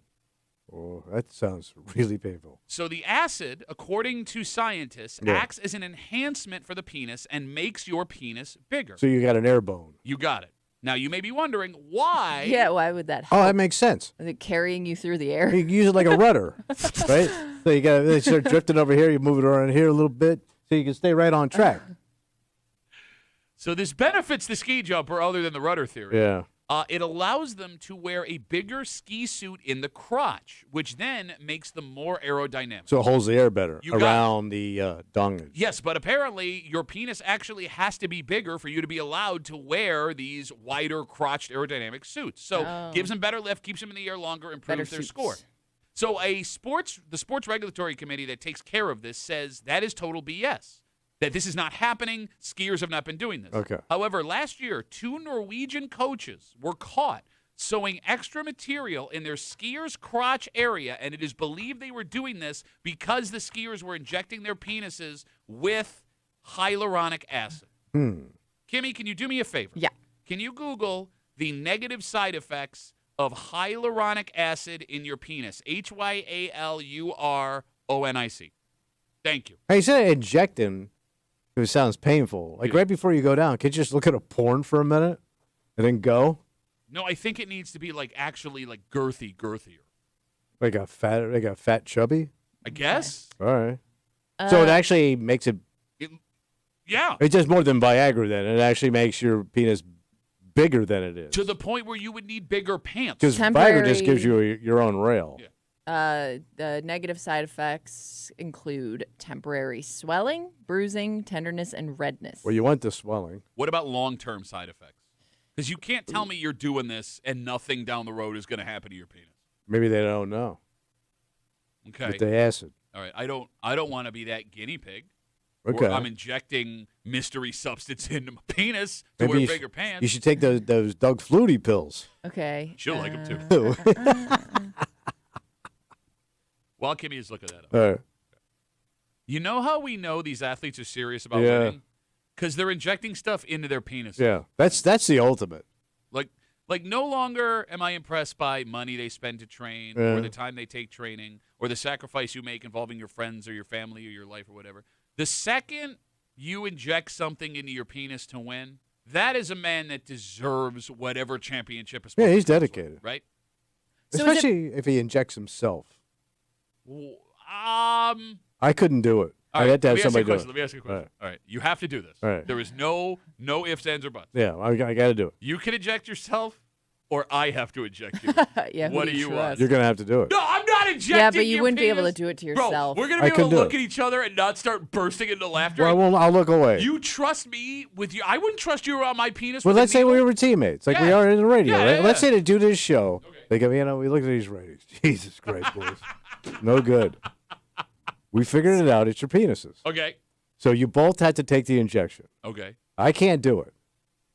So you inject me, I inject you. Okay. At the same time, we go. We look at. Okay. I will do it. We sit like like cross from each other like that. Uh-huh. And I got yours, you got mine, and we real quick. Okay, I will do it, but only if we maintain eye contact the entire time. I have to look away. Uh-uh. Look at me. And then we're gonna start giggling. What? Also, Wind Beneath My Wings has to be playing in the background. And by the way, you got rough ass hands. Yeah, I do. You're lucky. I got smooth ass lady hands. It almost feel like a chick holding it for you. You, it's like I'm working a truck stop in the middle of the night. Grimy ass rough hands. Sorry, I didn't think when I Kettlebell boy. didn't think when I was working with kettlebells, I'd be injecting your penis with hyaluronic acid. You never know where the Didn't hand's gonna prepare go. for this. But, I mean, your wife would know this, but I think hyaluronic acid is basically what they use in filler, like when they inject your face. Oh, that makes sense. Oh, so it's like So like the Botox? obviously No, that's the opposite. Botox is different. oh. This big is old like wrinkle. what like women put like in their lips. Oh. Make 'em- Yeah, know if what you I were to mean? use Botox on your genitals, your ball sack would fall to your ankle. Okay. All the wrinkles would come right out. But like long-term effects of that, which I would assume also apply to your penis, like it could be uneven or lumpy. If the filler can migrate, to an area it wasn't supposed to be in. How about you got like a big old lump on the end of your tip lump? Yeah. Inflammation. So it'll be deformed. yeah, kind of. Frankendong. You'd have to get it taken out. 252 WCMF again. There is a scandal brewing for Or male dissolved. ski jumpers in the Olympics. The word is that they are injecting their penises with hyaluronic acid to swell it up in order to get bigger suits in the crotch area that will provide them better lift and keep them in the air longer to improve their score. Last year, 2 Norwegian coaches were caught sewing extra material in their skiers' crotch area, and it was believed that the athletes were doing this. Somebody just wrote us on Instagram. Let me pull it up here real quick because this makes more sense. Royce writes us, Duffy on WCMF. So what I read is that they were doing it when they were getting fitted for their suit. So after it shrunk back, the suit would be baggy and have more lift in there. Okay. Flappage. All right. So at least I don't have to inject it right before I go outside. Because here's the thing. It's really cold. You would think it would just make it the even size. Yeah. Even if I swelled it up, right? Like, all right, look. We don't have an HR department right now, so I can ask this question. Yeah. All right. So you were talking about you and I. And here's the thing. We've known each other for so long, right? Yeah. I think I could inject your penis with hyaluronic acid if it was absolutely necessary. All right. Kimmy? Yeah. No. You didn't let me finish the question. I'm just gonna. You I'm did gonna not let go me ahead finish and the question. guess that the answer is You gonna did be not no. let me finish the but question. continue. You didn't Go let me ahead. finish the question. All right. You do you. We get a phone call. Yeah. We are up for this award. Yeah. Right? It's a one night. You got to put on a show, a radio show, and if your show's the best, Yeah. $500,000 prize for everybody. Wow. Okay. And it turns out that we found out if you put this hyaluronic acid where you're going to put it, right? Your radio show's 50% better. Okay. We can't do it. We can't do it. So we'd be at Can't do it. 50%. Yeah, but we got $500,000 each on the line. Okay. The only way that Tommy and I will be able to pull this off for whatever reason is if you inject it. Would you do it? No. $500,000. Nope. $500,000. not- This is not a sexual thing. Nope. So you. Well, but aside from that, like blood and needles, like freak me out. I don't. Well, think yeah, I but that's why would they're do giving you it. $500,000. Is it the blood, the needles, and the dong? All of it together Or the combined fact that you just find is like a us nightmare disgusting? situation. Which one would bother you the most? Could I offer to split my potential winnings with a coworker? Have them do it for me. All right. Here's the thing. You can, but you have to pick the coworker right now. Breezy. Yeah, she would absolutely. She would do this. absolutely do it, and she'd be excited about it. Yeah, she would. No, she gets all the money. Well, no, because then what would Now be the we want point? Breezy as a producer because she's willing to inject our penises with hyaluronic acid. I was gonna pick Moose. I think he's got softer hands. I am look, Kimmy. I don't want you to do this either. Yeah. This would be a nightmare scenario for I don't, all of you us. Don't. Yeah, you don't. But want me. $500,000 on the line. I Yeah, there's think not- even if I said I would do it, I think it would come game time. I'd be like, nope, sorry, I can't. Because you don't have to really do anything, really. I mean, all the pain's over here. Yeah, I know. I don't want to. I don't want to be in charge of a needle anywhere on your body. Okay. Well, it looks like Kimmy doesn't want it bad enough. She's out. Nope, I'm out. I quit. Tommy, Yeah, buddy. speaking of success and money and dreams and all this stuff, Mm-hmm. when we're younger, we all assume we're going to grow up one day and be rich and famous. Yeah. Everyone. And that never happens. Mm. And here's the thing. There's a reason why it doesn't happen for most of us. And it's not lack of talent. It's not lack of drive. It's something else. What's that? Are you familiar with the Forbes 30 for 30 list? The Fancy Money magazine? You got it. Every year, they put out a list of the 30 most impressive human beings on the planet under the age of 30. And it's all about bank. I'm guessing. Well, bank, Success. Look, yes, all of these people have the potential to be billionaires. And they're under 30? Under 30. So these are the up-and-comers. You got it. Something interesting the last couple of years has been happening with this list. Whatever. Because a new person has been added to I guess, hall of shame that exists secretly within this 30 for 30 list. Hall of shame. Well, look, Tommy, I think what this establishes is if you actually want to be rich beyond your wildest dreams, you got to take a risk. Okay. And I don't mean like risk your financial stability or relationship with friends and family. So what am I risking? Your freedom? Oh. We'll explain next here at the Break Room on 96.5 WCMF.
When you're a kid, you have dreams. Sure. One of those dreams, be filthy rich. Oh, yeah, get that money.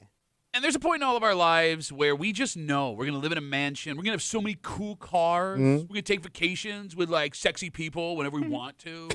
And then life doesn't work out that way. Yeah, no. But there could be a bigger reason for that other than you didn't work hard enough or you weren't smart enough. Because it turns out some of the biggest names we've heard, young people with brilliant ideas that were about to change life as we know it, had a little issue. An issue that's landed all of them in prison. Oh. You're hanging out in the break room, Rochester's Classic Rock 96.5. WCMF, we got more stuff to give you. Oh, good. Right now, you can go to WCMF.com, enter for your chance to win tickets to see All You Need Is George, an all-star celebration of George Harrison, February 25th at the Temple Theater in downtown Rochester. Tickets are on sale right now at rochesterevents.com. Just after 8:25, 8:30, a gun and a school bus. Oh. And not even in a way you can imagine. Really? I'll explain Right. just after 8:30 here in the break room on CMF. Tommy! Yeah, buddy. So you said you are familiar with the Forbes 30 under 30 Yeah, list. it's the money mag. You got it. So for those who don't know what this is, Forbes magazine puts out this list every year. It is a list of the 30 most impressive business people, innovators, and inventors 29 years or younger. These are people that are already making a ton of money. And they're coming up. They are looked at, Tommy, as visionaries, people that are going to change daily life for all of Could us. be the next Facebook. You got it. So something interesting has started happening. What happened? If you've been named to the Forbes 30 under 30 list, you have a 2% chance of becoming a billionaire. 2%, which is way higher than the Okay, average all right, person. all right, all right. Pretty high. But it's no guarantee. No. You have a 35% chance that the business that got you on this list will fail. Business is not easy. All right.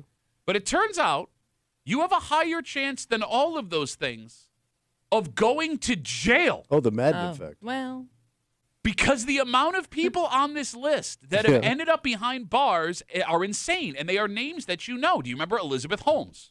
yep. Yeah, so she came up with that blood thing. Theranos. Yeah. Yeah. Going to test blood with a single miracle machine. She is in jail for fraud. Do you remember Martin Shkreli? Yep. Nope. Finance bro, pharmaceutical whiz kid. He is in jail for fraud. Do you remember Sam Bankman-Fried? No. He is the guy that started the crypto company FTX. He's in jail for fraud, money laundering, conspiracy. His ex-fiancee, Caroline Ellison, who also made the 30 under 30 Forbes list, she's in jail for Damn. just some of those things. And those are just names you would recognize. There Okay. are more. But we bring this up for a reason. What's that? It's happened again. Who got nailed down? Last week, 26-year-old entrepreneur Goki Guevin. Wait, Goki? She's Turkish. Okay. Bless you, Kimmy. And she's gorgeous, by the way. She was arrested for securities fraud, visa fraud, and aggravated identity theft. Wait, is this the chick that was faking her identity in Manhattan? And No, was no, like no. telling. You're thinking of Anna okay. Sorkin or something like that. I don't believe No, she. I don't think she ever actually had a business. She just pretended to be a rich person. Which, quick for like sidebar, if you're not familiar a couple with this, years. I don't know why she got arrested. I think she was bilking people out of money. Fine, saying- but you Yeah, believed but they her? did True. give her. I think that's Well, the that's argument. Was kinda like people that- did give her the money. That's kind of that blood machine thing too. Well, like, you know, that- they all kind yeah, of. but you Well, promised a yeah. business that wasn't. She lied that it worked. It Yeah. didn't. Anyway, Yeah. going back to this Goki Guevin, the Turkish entrepreneur who was Yeah. 26 years old. She was arrested for securities fraud, visa fraud, aggravated identity theft. Authorities say she misled investors by lying about how successful her tech startup was to secure $7 million in Damn, funding. Gorky. And what we're getting at here is this. Yeah.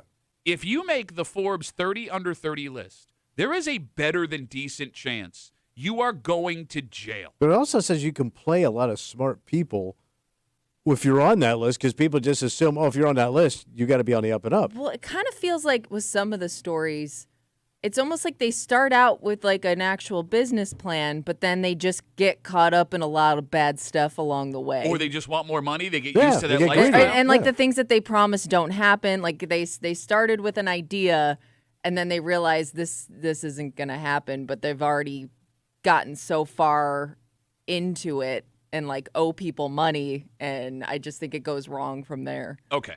So there may be a lesson in this story for all okay. of us. All right. And you know I'm a cynical person. Yeah. So tell me if I'm wrong. It seems like now you can't get rich, and I mean like uber rich, without being a terrible person. And Well, if having no moral compass. that would be a terrible you person. got to turn that But off. isn't that the way it always was? I mean, for a lot of people that made a lot of money. I don't know. The phone number is 252-WCMF, 252-9263. If I'm wrong, tell me. And, like, Tommy, the people on these lists, Yeah. right? The 30 for 30 list, Forbes, 30 under 30. They were honored for their intelligence, their hard work, their innovation on this list before anything bad happened. Okay. Right? The fact that so many of them got caught doing terrible stuff is absolutely insane. Because think about this. These people, Tommy, had the money to cover their tracks. Some of the people on this list that were arrested were worth hundreds of millions of dollars. Damn. They were still arrested, charged, and convicted. Do you know how guilty you have to be to have hundreds of millions of dollars in America and get convicted and do jail time? Yeah, because you couldn't buy your way out of it. Thank you. Name me. What's the sense of having the money? Bro, you can count on one hand the amount of people worth hundreds of millions of dollars that have served jail time in this country. Right. And a bunch of them are on this list. I always figure anytime I see somebody like super rich, Yeah. I figure they pull some moves. You know what I mean? Unless you invented something so amazing. But even that guy, I kind of wonder sometimes. Because, like, you just got so much goddamn money. Well, I mean, look, maybe you're right. Maybe I'm being naive here, and it was always like this, and now with, the information we have and investigative techniques, we're able to figure this stuff out, right? But it is kind of disheartening because, we were told as kids, man, all you got to do is work hard and put your head down. Right. And one day, if you have a good idea, you will be successful and rich. And it turns out that was all a lie. You a sucker. You also have to add being a horrible person to this whole Well, thing. even like my dad, who wasn't a rich guy, but he made a good living. He would tell you things that were just like, yeah, that's how you do it, You got to lie. Like my father always said, if I'm going to try to sell you something, why would I limit myself to the truth? Okay. So he would tell you whatever you wanted to hear to make the sale. Okay. So you're already kind of going down a not so moral path. If I'm willing to walk into your office and tell you whatever you want to hear just to separate you from your money. All right, but let's draw a line. And then from there, it could just spiral, out of control. But let's draw a line here. Let's use your dad as a salesman, All right. right? He was in the publishing business. Yeah. Right? Okay. If he's going to inflate the truth a little bit about how many sales you're going to get using his books because they're so well produced, Yeah. the experience that he's had, you're right. That is dishonest, but it's not going to ruin anybody's life. If I own a company that I claim can take a drop of blood and detect all cancers possible, right? That's going to kill people. Yeah. And that woman who did this slept at night making hundreds of millions of dollars being like, yeah, okay. Do you think though, for that, using Elizabeth Holmes in as an example, did they start out that way or did it just tumble and you just become a worse and worse person as things progress? Because initially the idea that she had, she wanted to make healthcare better for people. Okay. Using it, trying to find some type of way of measuring sickness in people, right? Sure. I just wonder, are you being exposed to just the whole process as it goes on? Do you just become a worse person? You become desensitized to things because of the way things go, and you feel like you're so caught up in it that there's nothing you can't turn back now? So your question is, it's a chicken or egg question. Yeah. Are you a bad person before you go into this, or do you become a bad do you person? start out with good intentions and then things just spiral? All right, but if we use Elizabeth Holmes as the example, again, she is the woman that founded the company Theranos. The company Theranos said they had a machine that if you took a simple drop of blood, you could screen for hundreds of diseases. It was going to revolutionize medicine. And one scientist was like, no, there's no way this can work. And he was screaming this at the top of his lungs. Meanwhile, investors like Warren Buffett, other huge money investors. Big, smart names were behind her. Exactly. And it wasn't. And they were charmed by her. And it was years before she was found out. Yeah. I mean, Kimmy, you bring up the idea of wanting, better healthcare. That's a great idea. But here's the thing. All three of us in this room could be like, what would be a good idea? Yeah. A box that could detect all of the diseases through a blood drop. Right. But She never even had the technology. But I do think she believes she could come up with the science. I mean, I just from the things that I've watched on it, who knows how close the the real story is. But it seemed like initially she was a really smart science student, And they had like the she had thing. this, and she had like this idea that like showed promise, and then it just wasn't there. Like they had the physical thing, it just didn't work. Oh, whoa! All right, what? Right? We had a box. But we're getting there. I It just doesn't yeah, work. and we like- have like the test tubes. Yeah. Now we just need the science to work. and now you have people investing, and you feel like you have to make it work no matter the cost. Okay. I mean, look, I get where you're coming from. I just think you might be giving them a little too much credit. Maybe, and I'm not it's like saying a that's Bernie the case. Madoff, man. I'm That guy not. was just cold blooded. I'm not saying that's the case with all of these people, but I do wonder in some certain cases, like maybe they weren't bad people from the start. Right? I bet you it's easy to do once you get caught up with the money and the fame and the lifestyle. And the people you're around. And now you're supporting other people in your family. Like all of a sudden you're too big to quit. Man, I'm sorry. Tommy, 1% showed up again? You think you could get a job from these people? They're all in jail. No, but I'm saying, but let's say I had an idea, and now I'm supporting my family, and we're living this great life, and you want to keep the party going. It's got to be tempting to keep it going. All right, but to that point, But again, 252-WCMF, 252-9263. We're talking about the Forbes 30 Under 30 list. It is a list of the most impressive business people, inventors and innovators around the world, 29 years or younger. And what is insane about this list, it's existed now for like a little over a decade. yeah, An insane amount of people who are on this list end up locked up. Elizabeth Holmes, who started Theranos, Martin Scarelli, the pharmaceutical whiz kid financial guy, Sam Bankman-Fried, crypto company fraud, his fiance, Caroline Ellison, who is also on this list. She's in jail right now. Another 26-year-old who was just on the list a year or two ago, she has been arrested, charged with visa fraud, securities fraud, and identity theft. So to your point, you get wrapped up in everything, Yeah. right? I get that there are folks that you're making, the argument you're kind of making here. You got to break some eggs to make an omelet. right, yeah. Right? It's worth lying and cheating and hurting. Fake to it till have- you make it. Okay, great. But once you get that money, Mm. right, after you've committed whatever crime you've committed, you would have to know it's just a matter of time. Because, yes, But they don't. They Yeah. keep going. Or they just think like it'll just happen. But- it'll just happen. but give me an example of how it just I happened. know. Oh, you may also think, too, because in some of these cases, these people now start to draw the attention of famous people, politicians, business people that buy into whatever BS. Yeah. You may think those people will protect you. Like, they'll help you out. Like, they know somebody, they'll put in a good word for me. They know I'm good for it. I mean, you just start buying your own BS. You think right? you have a safety net that Yeah. doesn't actually exist. Okay, but those people don't want to go down with you. Yeah. Well, didn't Right, the one but you guy don't. almost? But you think maybe they would, put in a good word for you, or cover your ass. the crypto dude. I know there are Sam multiple in there. Bankman-Fried, you're talking He about? almost took out a bunch of celebrities, right? Yeah, 'Cause Tom yes. Brady was wrapped up in that. Yes. A couple of Like- actors and stuff. Yeah, Yeah. he handles you. You're right. Yeah. I don't know, the whole idea of it's just a matter of time before you're busted, right? Like Yeah. running these scams and making all this money. Sure, you can go anywhere you want in the world. And yes, you will have experiences that 99% of the world will never ever have. And yes, there will be romantic partners and parties and whatever you would never have access to. But you're breaking the law, and I don't care how confident you are, man. When you close your eyes at night, Yeah. you would have to know they're gonna get to me. It's gonna happen. Yeah, I don't know how you don't live your life with anxiety all the Thank time. you. I get the fantasy of having all the money in the world. Yeah. But if I were to try and put myself in the shoes of someone that, as Kimmy described, 24/7 anxiety, it almost doesn't feel worth it. But I wonder if Yeah. those people are also hardwired differently, where they don't have that anxiety. They're Yeah. just cold blooded. Could be. Like they don't really have any kind of. Don't feel those Okay, emotions. They don't care. All right, but if you're an egomaniac like Yeah, that, yeah. They can turn it off. if you get busted, your ego is shattered because you were never the brilliant person that you said you Or were. unless you think you're going to figure your way out of it, like you're so Explain arrogant yourself. Okay. that you Yeah. figure, man, I got all these people fooled. Yeah. They're never going to figure this out, man. Do you think they almost When buy I into talk their just own like BS though? Wait, how do they Yes, talk? they do. It's Yeah. just all like, yeah, man, I'm so cool. Oh yeah, I Like think they're the almost first- convinced, like they don't even see that they did anything wrong because it's Yeah. they've bought into their own lie. Rich writes us on Instagram. Duffy on WCMF. He says, being shady in business goes back to ancient Rome when Crassus would have family homes burned down, come in, buy them from the owners because now they're destitute, only to fix them up and sell them back at a value marked up. And I think Rich's message is proof that all men at some point in the day think about the Roman Empire.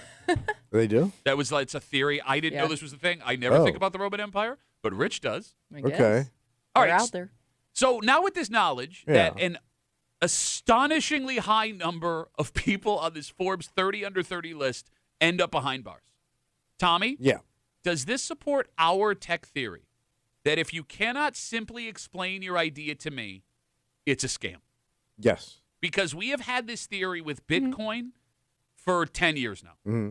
And I don't want to don't call because it's just going to lead You're into another shaking circular the argument. crypto tree. But here's the thing. They took a beating this weekend. That was a rough weekend for Bitcoin. But we even had one here with photonics. Yes. Yeah. Nobody could tell us what that. People would go on TV talking about it. They couldn't tell you what the hell it was. We did a full 30-minute segment where we asked people who understood photonics Yeah. to call up and explain photonics, and nobody could do it for I was more confused when we got done. Yes, and here's the thing. Tommy and I are very dumb people, so we could be wrong. Extremely. But these businesses and their complicated ideas done by the folks running it, right, were taken down simply by people asking questions. And when people would ask questions and they couldn't give an answer, they would look at them and simply say, you're not smart enough to understand what we're doing. And it turns out the dummies were the smart ones the whole time. So my brother fell for one of these locally with a guy he met. And I had a connection to this dude Oh. back in the day when I was a kid. Okay. And my brother said, hey, I ran into an old buddy of yours. This is in Florida. I said, bro, I barely knew this guy. He goes, he's got this invention, bro. And it's going to break open soon. As a matter of fact, I'm in, so-and-so's, and they're all in. And the invention didn't make any sense to me, but I figured it was over my head. Yeah. But I knew the kid. And I said, the kid is kind of a weirdo. And he goes, no, he's a good man. He's a good man. Long story short, that dude's in jail. Okay. And that thing he said he had Yeah. never existed. Did your brother invest? I don't know how much, because it's funny how when somebody has a great idea and what they're going to do with it, and then once they get busted, I didn't put in that much, really, consider what other. When you hear considering what other people put in, you know they lost their ass. And I knew this kid was a freaking weirdo, man. But it happens. No, I hear you. Hey, look, what do you do? You said it perfectly. If you can't understand it, Right. buyer beware. Yeah. That's it. All right, let's go back to normal everyday people stuff. Even though this is not a normal everyday person thing. In fact, these allegations are so insane. Oh, really? Well, they involve the words gun and school bus. That's not good. And I promise you, the way that they are combined, you did not see coming. Right. And we'll get into it next here in the break room on CMF.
Road rage can make people do crazy things. Oh, it's a terrible thing. But I think we may have found the craziest alleged road rage incident, maybe of all time. Oh. Because the good news, The good news. somehow everyone is safe. The bad news, Yeah. if the story went down the way it's described here, there is not a single human being on earth who is going to side with this man facing charges. Oh. You're hanging out in the break room. Rochester's Classic Rock, 96.5. WCMF, just after 8:45, 8:50. It is the day after the Super Bowl. And look, even if you don't have a dog in the fight, everyone's dragging ass. Oh, today, yeah, a right? little hungover. Right? Sure. You're up late. You're eating too bad food. What you would give to have the day off. Well, next year, it happens. It's happening? And I'm telling you, when this goes the way that we all think it's going to go, Yeah. it is going to be the push the NFL needs to make this change they've been trying to make for the last 15 years. Oh. And we'll tell you what it is just after 8:45, 8:50 here in the break room on CMF.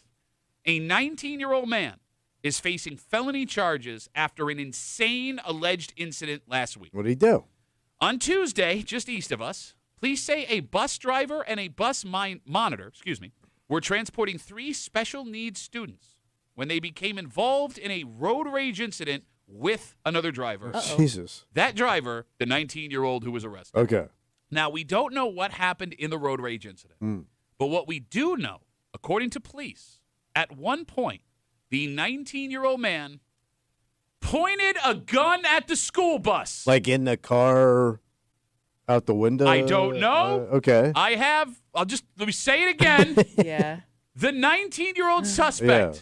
pointed a gun at a school bus full of special needs students. And that shouldn't matter. All kids, No. child. Look, I mean, yes, gun, bus, bad Gun. enough. I don't know why. I do feel the need to put Well, it it there. does kind of make it sound worse. Like, we're just going to, that's an exclamation point on Yes. the allegation. Okay. Yes. Right. Now, thank God Yeah. no shots were fired. Okay. It seems that the 19-year-old got back in his car and took off.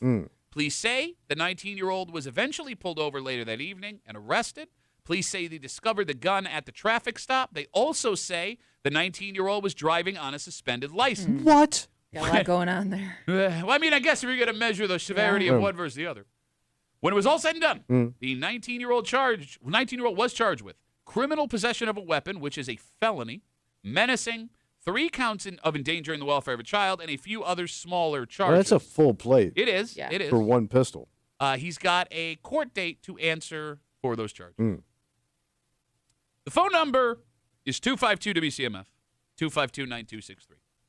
If this 19-year-old Yeah. was in the room with us right now, is there anything you could hear from this kid, if the allegations are true, where you would go, oh, well, that's why he pulled a gun on a school bus?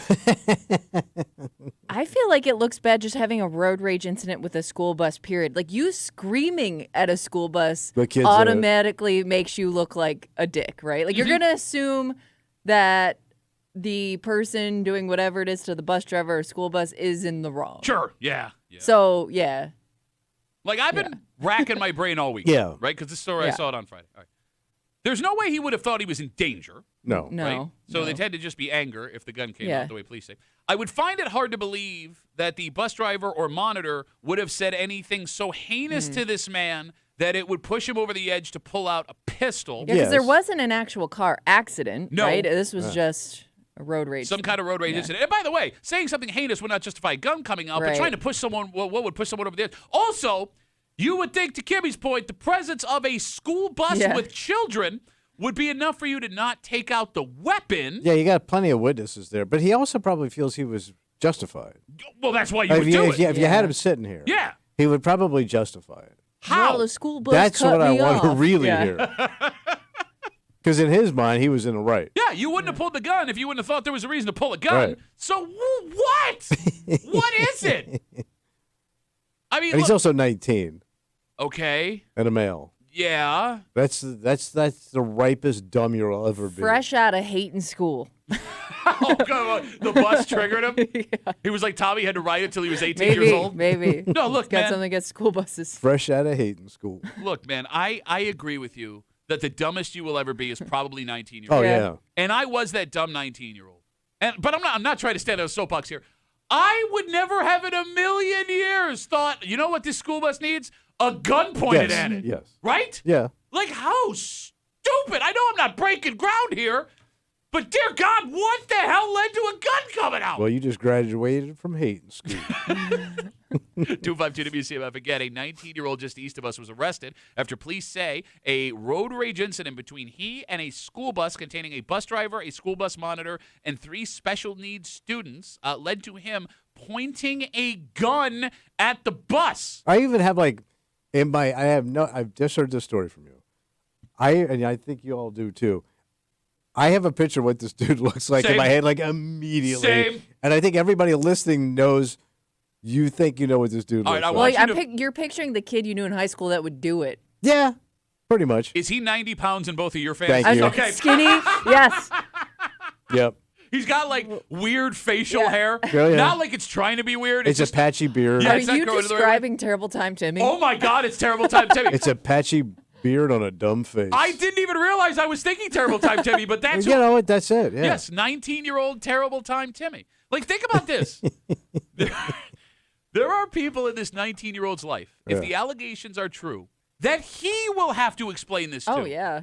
It is such a ridiculous allegation that you could not make up a story where your mother, father, brother, sister, aunt, uncle, whoever could hear it and go, oh, well, I understand. Yes. You couldn't make it up. Yes. This story is so insane that if your kid came home today from school and said, a man pointed a gun at us on the school bus today, you would think your child was lying. Yeah. Right? Yeah. It's so rare. You wouldn't even call the bus garage. You'd be like, Yeah, really? Okay. Wow. That's a crazy story. Pretty cool. Could you imagine being a parent getting a call from the district to About let what you know? happened. Oh, Yeah. my wife would Terrified. freak out. Oh, my God. 252 WCMF, 252-9263. What do you think the average person who witnessed this out their car window would have done? Oh, just a pedestrian nearby, you mean? I'm behind this. All right, and I'm riding right behind him. I see this go down. Let's paint a picture. All All right. right. You're in the car behind, right? Okay. You see the argument stop. You're stopped at a red light.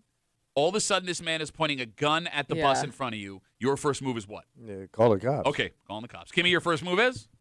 Probably calling. I'm not getting out of my car, Okay. if that's what you're asking. Is that all you guys are doing? Yes. Okay. Because there's a gun. Okay. And I also don't want to see him to see me on the phone. So what are you going to do? Hide? I don't want him pointing and shooting at me. Is this you justifying driving away? Oh, I am driving away. If you can. What am I going You to might do? be stuck behind that bus. What am I going to do? Get out? Kimmy's point. What are you going to do? Well, you would be able to stay on the phone with the 911 Yeah. operator and explain Hey, what's it's a happening. bus and a gun. I'm pretty sure Would it's it- right okay. here. I Go do. get him. I have a I gotta go. question. Okay, before we get there, Am I I'm sorry, supposed to Timmy. stay there? I'm asking, is it a coward move to drive away from the scene after calling the cops? No, not at all. You've done your civic duty now. Get out of there. No. You need to make space for the cops. No, but in all seriousness, I gotta get out of there. to have eyes on the situation, to explain to the 911 dispatcher what is going on would be a very valuable resource. Okay, well, I have a rear view. I can kind of see what's going on still. Kimmy, is it a coward move to drive away from the scene while on the phone with the cops? You're getting yourself out of danger. Yes. Yeah, but there's also children involved. Well, what am I going to do? Yeah, but if you're not planning on getting out and doing something about it, then what's the difference between sitting there and watching or driving away? All right, I've already told you the guy's there. Uh-huh. He's got a gun and it's pointed at the bus. Okay. That's all the cops need to know. Okay. What else would I tell them?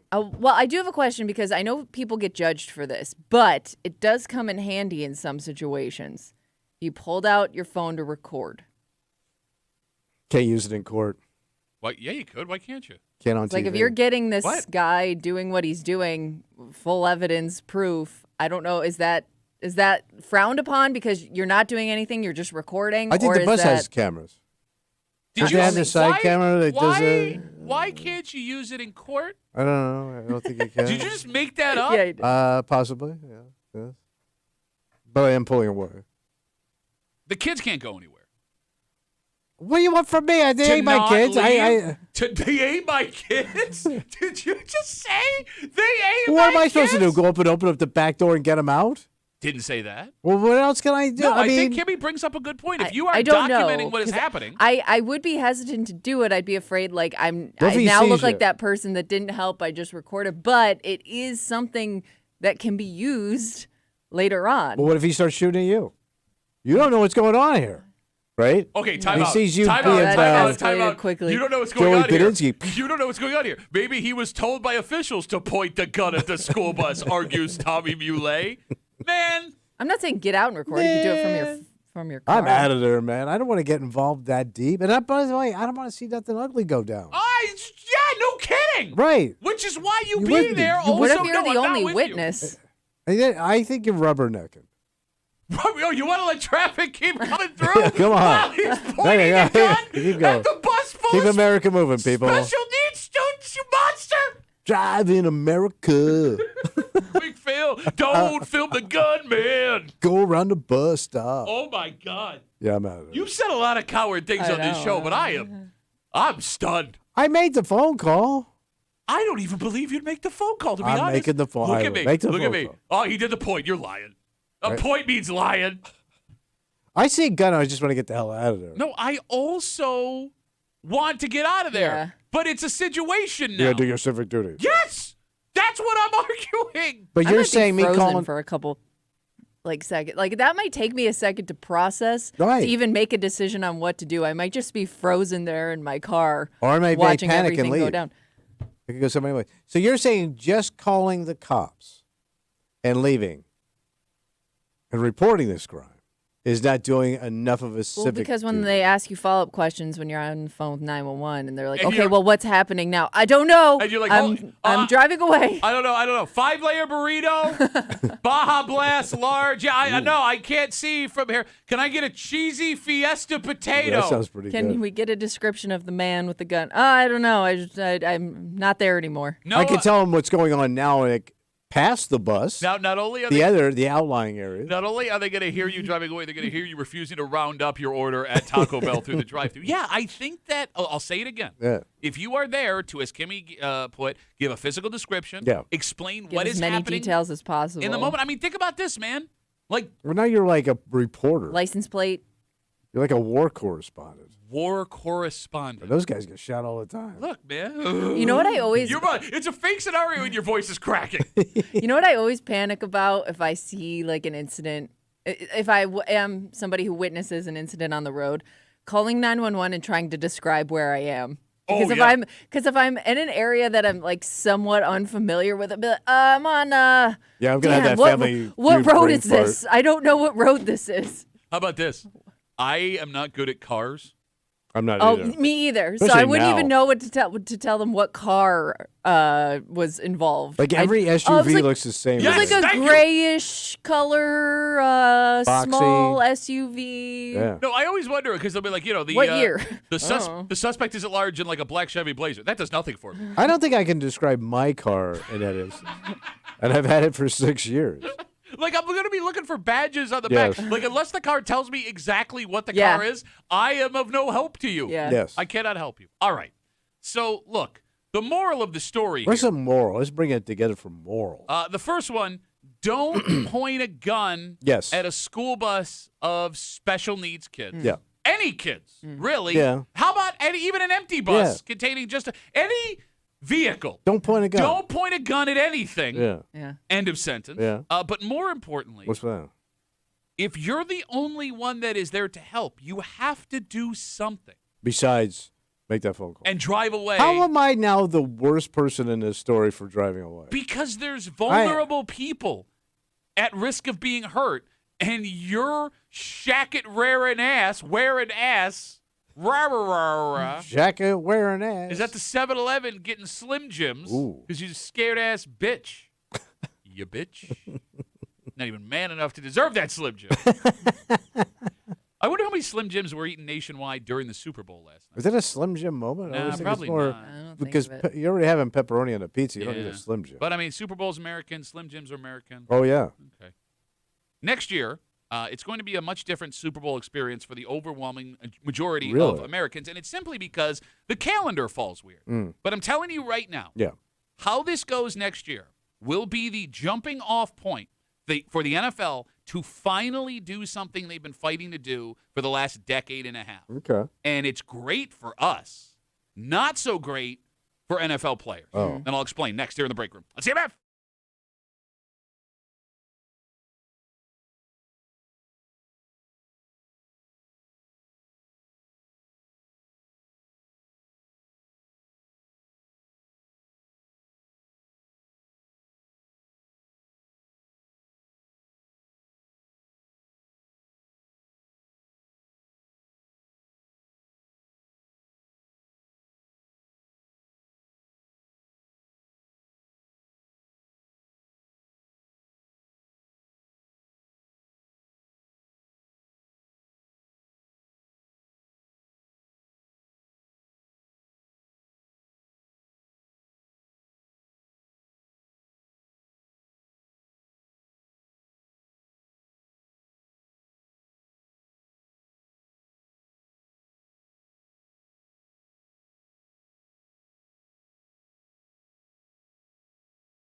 Oh, man. This is What's the matter?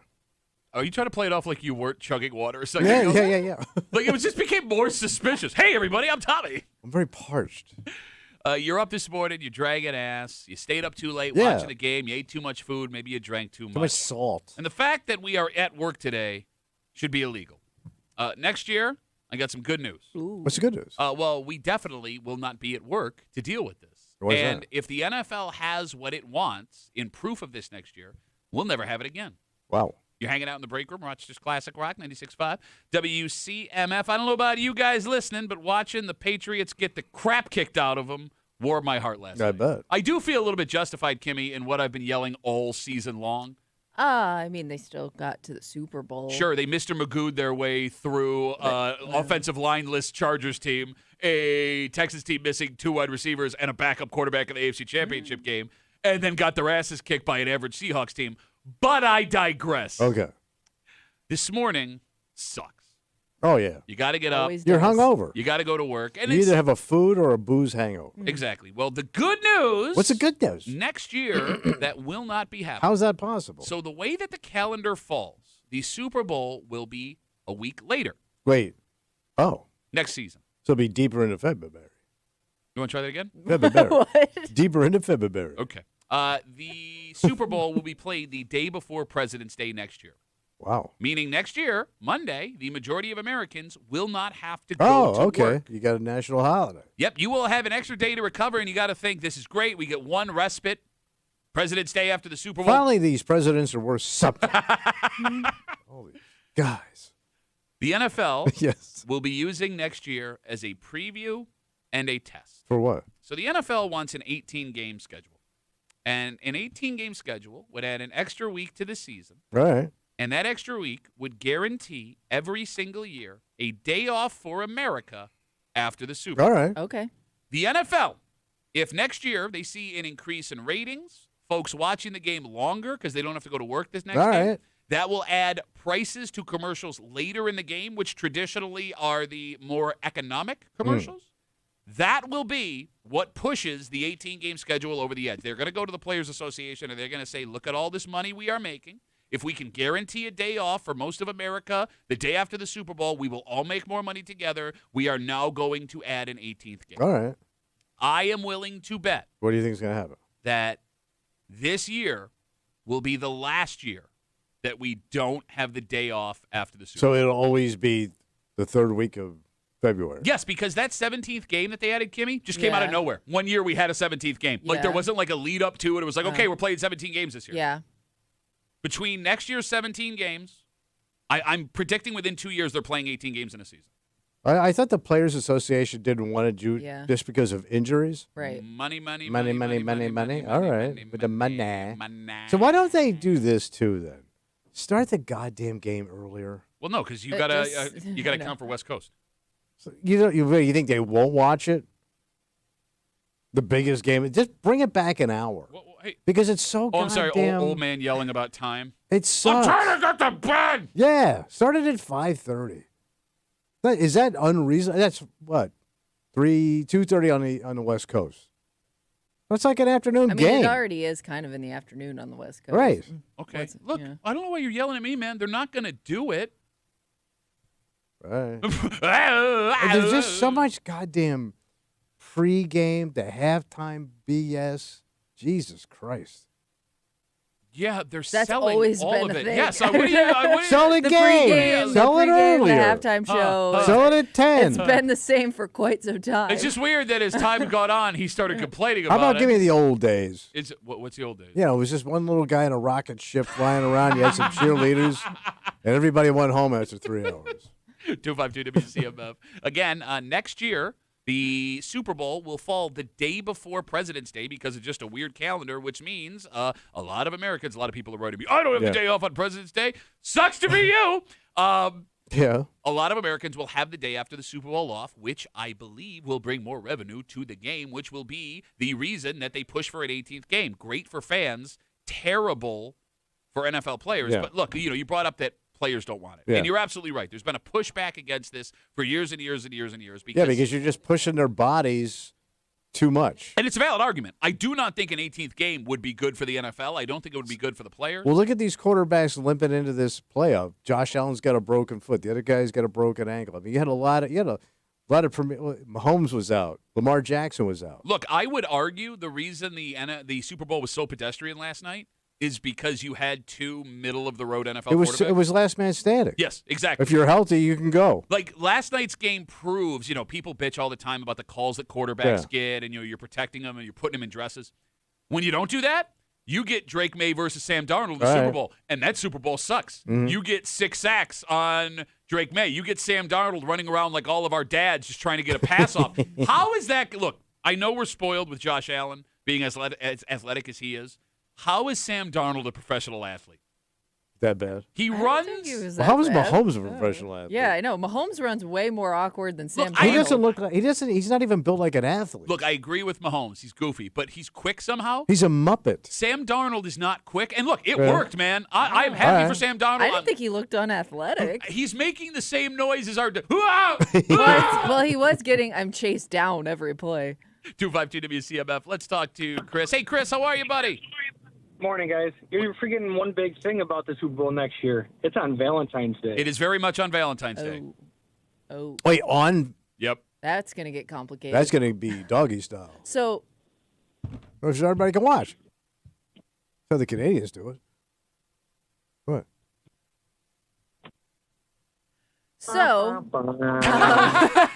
Chris, thanks for the call. Well, you buddy. anti-doggy I style would now? imagine though Valentine's Day falling on a Sunday makes it difficult already, just like dinner wise and things like that. Well, you do because- Valentine's on Saturday night. right. That I would think you'd adjust, no matter even if the Super Bowl wasn't on Sunday. Here's the thing, though. President's Day would be Monday. So Valentine's Day, you would have the Sunday night with a lot of people having Monday off. Oh, true. You know what I'm saying? Yeah. Mike writes us, Duffy on WCMF, easiest way to get us. We get this a lot. Why don't they play the game on Saturday? It's because the NFL knows Americans have plans on Saturday. They play on Sunday because nobody has anything to do That's on their Sunday. day. Or at least it used to be that way, Yeah. right? Like everybody was sitting I around doubt Sunday. that's going to change. Yeah. And they've already spread the field anyway, playing all these other games on other days, so they want to keep that Sunday. Yep. Not to mention, they're still getting 150 million people watching it There's on nothing Sunday. else to watch. Right? Yeah. All right, so I'm sorry. We're talking about Noodly writes us on Instagram. Noodly? A lady Lady Noodly. Noodly? She says that Valentine's Day Super Bowl sounds like a bad idea for ratings. Who wants to let ladies know that their husbands will be explaining why they won't be doing Valentine's Day stuff? Right, yeah. You just you shift the V-Day to Saturday. Yeah, like, I mean, look, with Well, all you'd rather do it Saturday night anyway. Go out to a restaurant, things are popping. You're not going out to a restaurant on a Sunday. Yeah. On Super Bowl, so there's nothing open, No, baby. well, I mean, I tried, there baby. will They're be. closed. I mean, nothing. There's nothing we could do.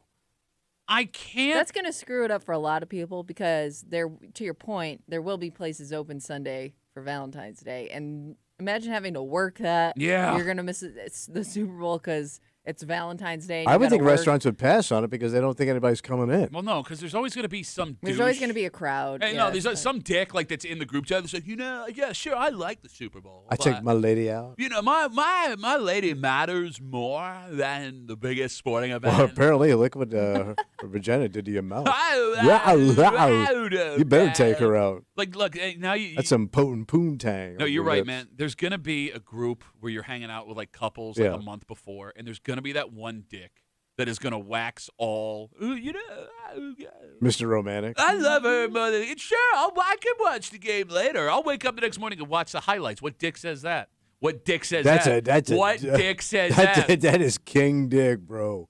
Crown that dick. You could have a romantic Super Bowl party. like with like a That group, would be out of control fast. group Super Bowl. Hey, party. your ass is getting in the dip. Valentine's Day themed Super Bowl. I think those party. are called orgies. Catered orgy with subs. It does have to be about sex, man. It's romance. It's not sex. Sex and romance is the same thing. No, we do this every day. Valentine is No. about No. getting you some coochie Okay. with candy and coochie. The fact that you're saying it like that leads me to Kucha. believe you will be getting no kucha on Valentine's Day. All right, let's move on before this gets Yes, worse than it good, already yeah. is. All right.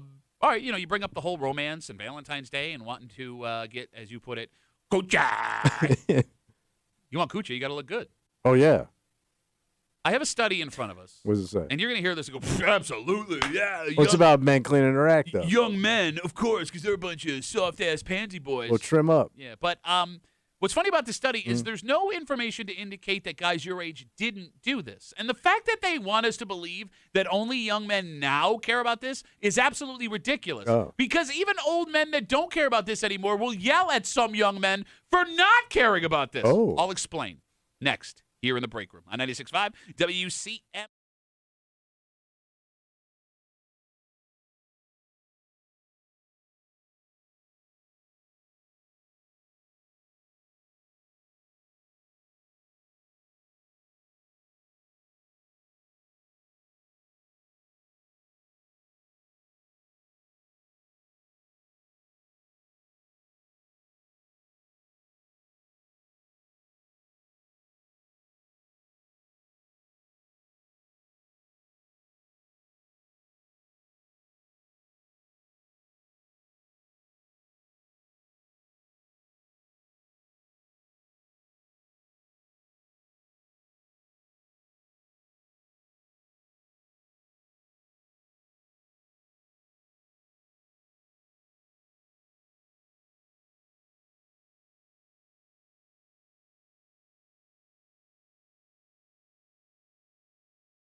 Time has a funny way of making us forget who we were. Oh, okay. Looking at younger folks and laughing at them for doing the exact same thing we did at that age. Oh, a faded memory. Yeah, and this could be the perfect example of it. What happened?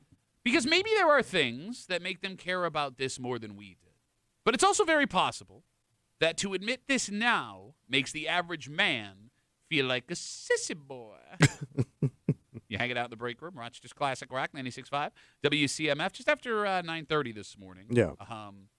There was a community event in a town. And I wouldn't call it an event. They asked children in the town to do this labor thing for them.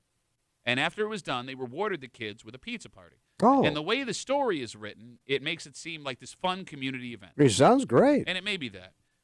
It could also be exploiting the children of your town for something you didn't want to do. I still like it. We'll let you decide just after 9:30 here in the break room on CMF. Modern young men care more about their appearance today than previous generations cared when they were younger.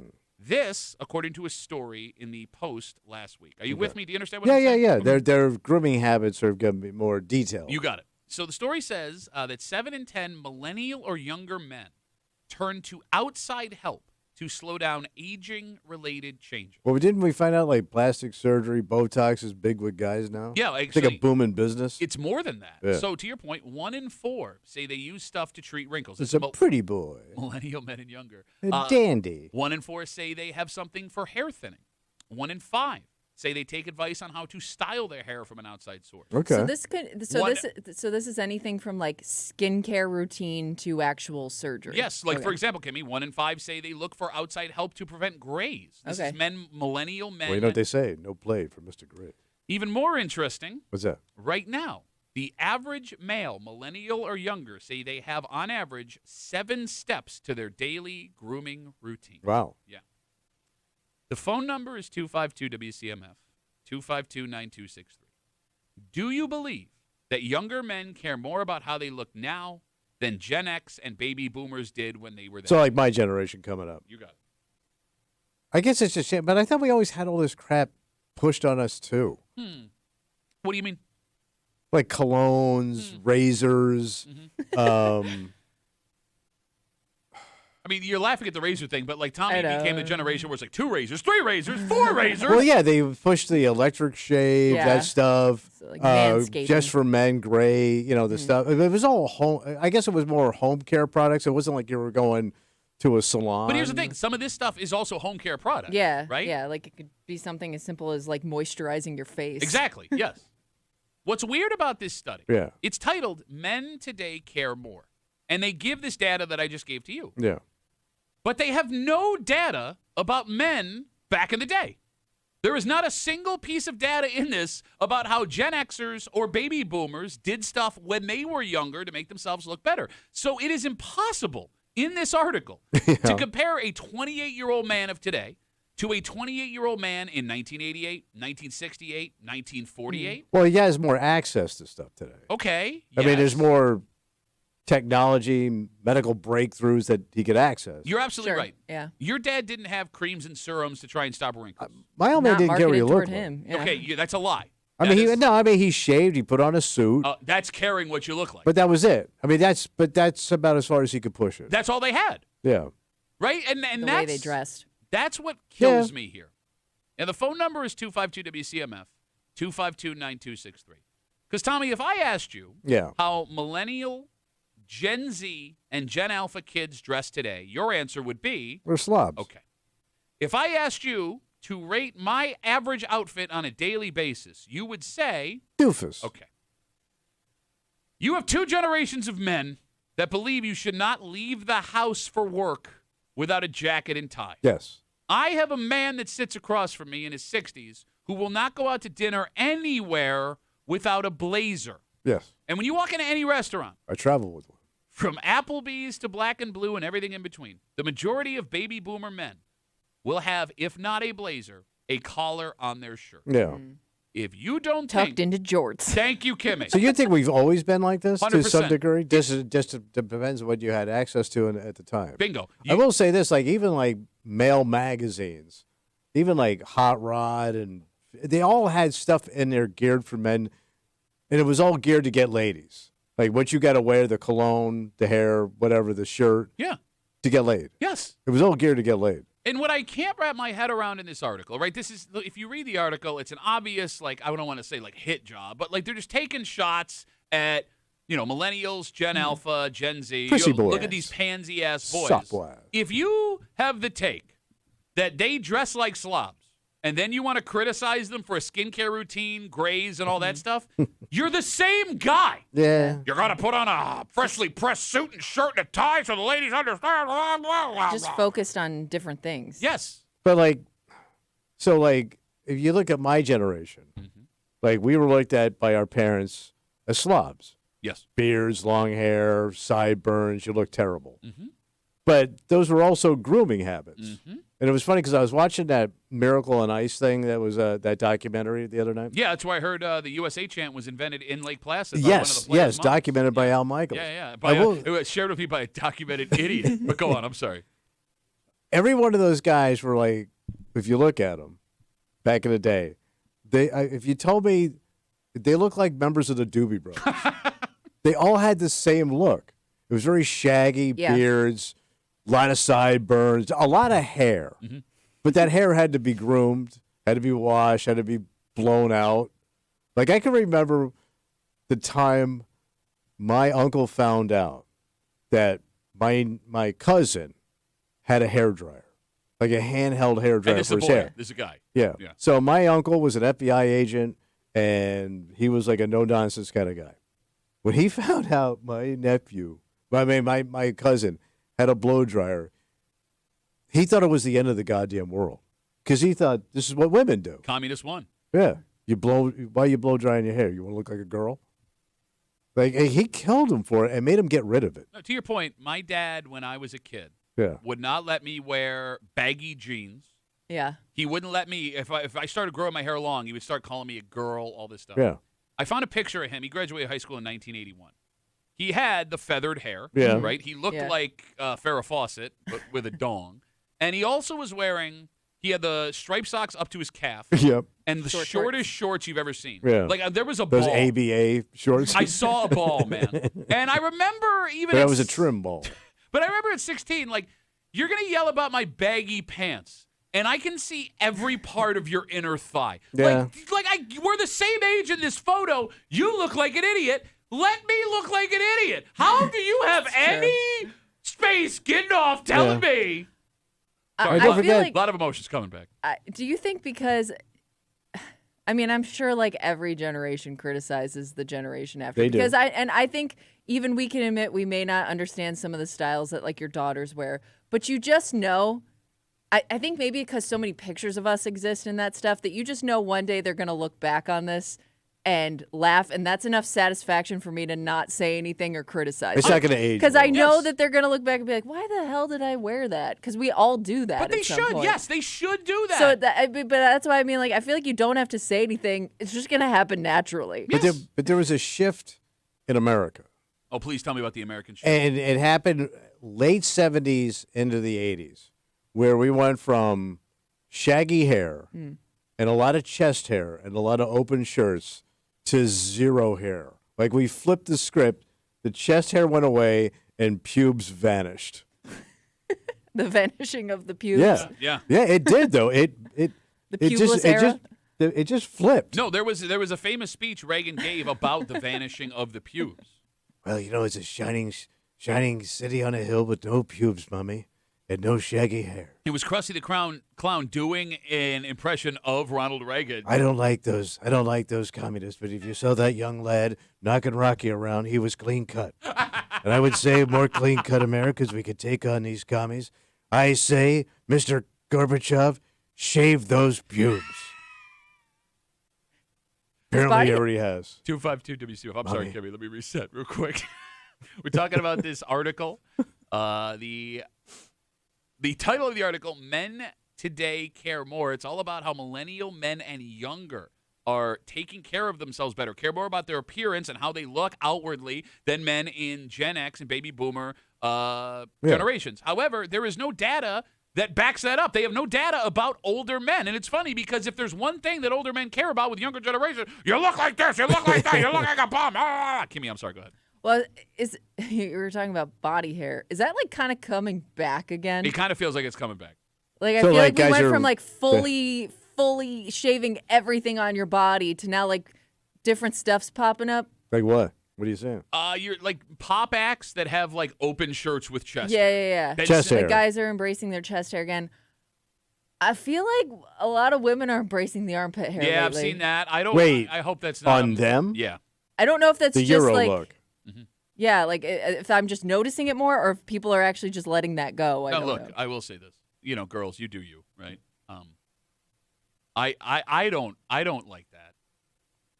Only because of it's what I came up with. So Not is it used to also it. going away downstairs where all of a sudden she's I letting that don't go know. too? How would I know that? Yeah, we don't have the answers to I those got questions. I got one test subject. We are No, but I'm too saying old like I'm thinking if I see a chick with hairy pits, right? that she's you probably assume got a they hairy let pit. everything go. It's all she's got hairy legs. I mean, she's just letting it go. No, I mean so the woman I'm thinking of still shaves her legs. She just let her armpits go. What about Which is I don't know. weird. What about I you? don't know. Because you know, I don't know the other parts. But you could see her pits.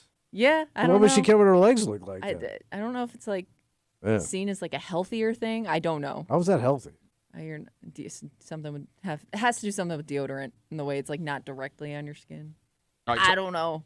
so I will say this. Right. Look, all of this yelling I'm doing about older generations, I could be wrong here because there is one X factor that millennial men and younger have had their entire lives that Gen Xers and Boomers did not. What's that? Social media and selfies. Okay, so now the standard has been set and you're bombarded by it. Exactly. Guys 45 and younger see themselves a whole hell of a lot more than guys like you did, right? And we see other men. All we had was Tom Selleck. But if you're going to have one man, it's a hell of a man to have. Yeah, he's a handsome bastard. We also see other men a whole hell of a lot more than you guys did. Like when I'm on my couch on a Saturday morning and I jump on Instagram when I'm eating my peanut butter toast, I see what It's every just guy after guy after guy. well, like I see what all my buddies were.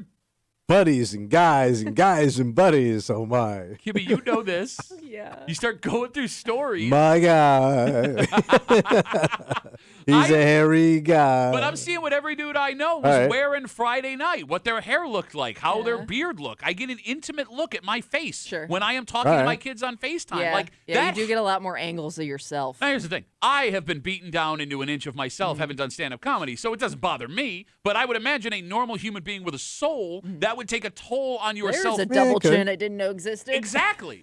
And that would make sense if younger men were using that as fuel to look better. Yeah, Okay. You could be just noticing yourself more, and that's what's leading to the the extra routine. But isn't like not to get darker, but isn't like eating disorders too up in men Yes. too, especially young guys? Yes. Yeah. I think that the leading, I could be wrong here, but the leading like age group Yeah. of eating disorders are teenage boys right now. Right. But a lot of that also has to do with athletics. Yeah, well I'm saying, but there's So the one question I do have, however, what's that? like when it comes to like seeing yourself and looking at yourself, realize you're becoming older, Mm. right? Do Gen Xers and baby boomers not have that same feeling when they see those photos? Because, I mean, you guys are now having that same experience with social media, selfies, and FaceTime. Yeah, but we're also like getting old. All right, I've heard you lament about how old you look now in pictures. You've said this out Yeah. loud, right? Hmm. And I get it's tough seeing yourself dying right in front of your face. Yeah, thank you. I mean, it's okay that it bothers you. So why bust young guys' balls for not wanting to have the same feeling you have about yourself right now? Because it's our job as the older generation to crap on the younger generations when we hand that gift down to you, and then you will hand that gift down to the next generation. No, but all I'm saying is What's that? you can't call millennial, Gen X, or Gen Z, Gen Alpha guy a pansy for using wrinkle cream and then be like, oh, no, I look like my dad. What happened? I was a pretty young Do boy. a lot of guys do? I mean, I know I do that because I'm a pansy, but I don't know like if regular men do that. I mean, in a moment of, I mean, they Solitude. say it. yeah, or not. well, I don't know if they'd say it to anybody else. Maybe you say it to your spouses? I just figure after a while you just give up Yeah, I was gonna say, is it just you're just comfortable with the way you've aged? because you're not getting any more tail. Because you feel like you can't fight it. Because the first thing you started grooming for was for girls. Sure, yeah. Like you want to attract girls, but like once you age out of the giner game, maybe you just kind of give up. All right, I you- mean, I think Tommy's unique in the fact that his style has evolved Has it? and changed Has it? over time. Can I just get a compliment? I don't know if she meant that No, as a compliment. I I'll think, take it anyway. It's as close because as you get in this I don't room. think most of your guys, like at some point in a lot of guys that you know, your age. Hmm. They picked an era of clothing that they liked on themselves and stuck with it. Yes. Yeah, we know those guys. And I that think it's just called the Houseman effect. that just I don't want to call anybody out. There's a lot of Housemans. that tells me that Very was common when name. they go, well, this is it. Yeah. This you is lock in. this is where I'm going to stop and stop caring about aging and just let it go. Look, I mean, to her point, you have evolved your style over the years. Yeah. Because it started as sad, and then it became pathetic, and now we've evolved it to hilarious. Well, I You used to wear much louder shirt, much more colorful, loud shirts when I first started. And you would have those collars. Well, And it's then, also and then you summertime. married your wife, and she was like, "No more of this." Well, I had to get rid of the white shoes. Well, no, I mean, don't forget about those giant collars he wore. He looked like Yes, a dog that yes. just had surgery still that have a got home couple from the of them. vet with a big-ass coat around his I still head. got them. But I always was concerned about not looking, sloppy Why? because I'm short. Like I have a lot of deficits. Oh, no. I've got a bug-eyed Gotta face. make up for it. I get sound effects from people in the room. Oh, I'm sorry, man. That one right there. Man makes fun of soft boys, younger soft boys. Oh, yeah, take that. That's what you get. Oh, no, old man can't handle criticism because he looks older. I have admitted I am a dandy boy. This is not helping, by the way. Well, I know. The hand is not I helping. trim my nails. I trim my ear hair, my You nose groom. hair. Okay. I groom. Look, man, you do you. But I just try to make it as good as I can. Okay, so then why criticize guys for wanting to avoid exactly what you're going through My right generation did it right, Pat. now? Okay. We did it with integrity. No, you didn't. We Actually, did it with masculinity. you have the least amount of integrity and masculinity I've ever seen in a man. We had sideburns you could land a jumbo jet on and still have room. All right. Some people will look at the story and see like a cute, fun community thing. Oh, nice. Right?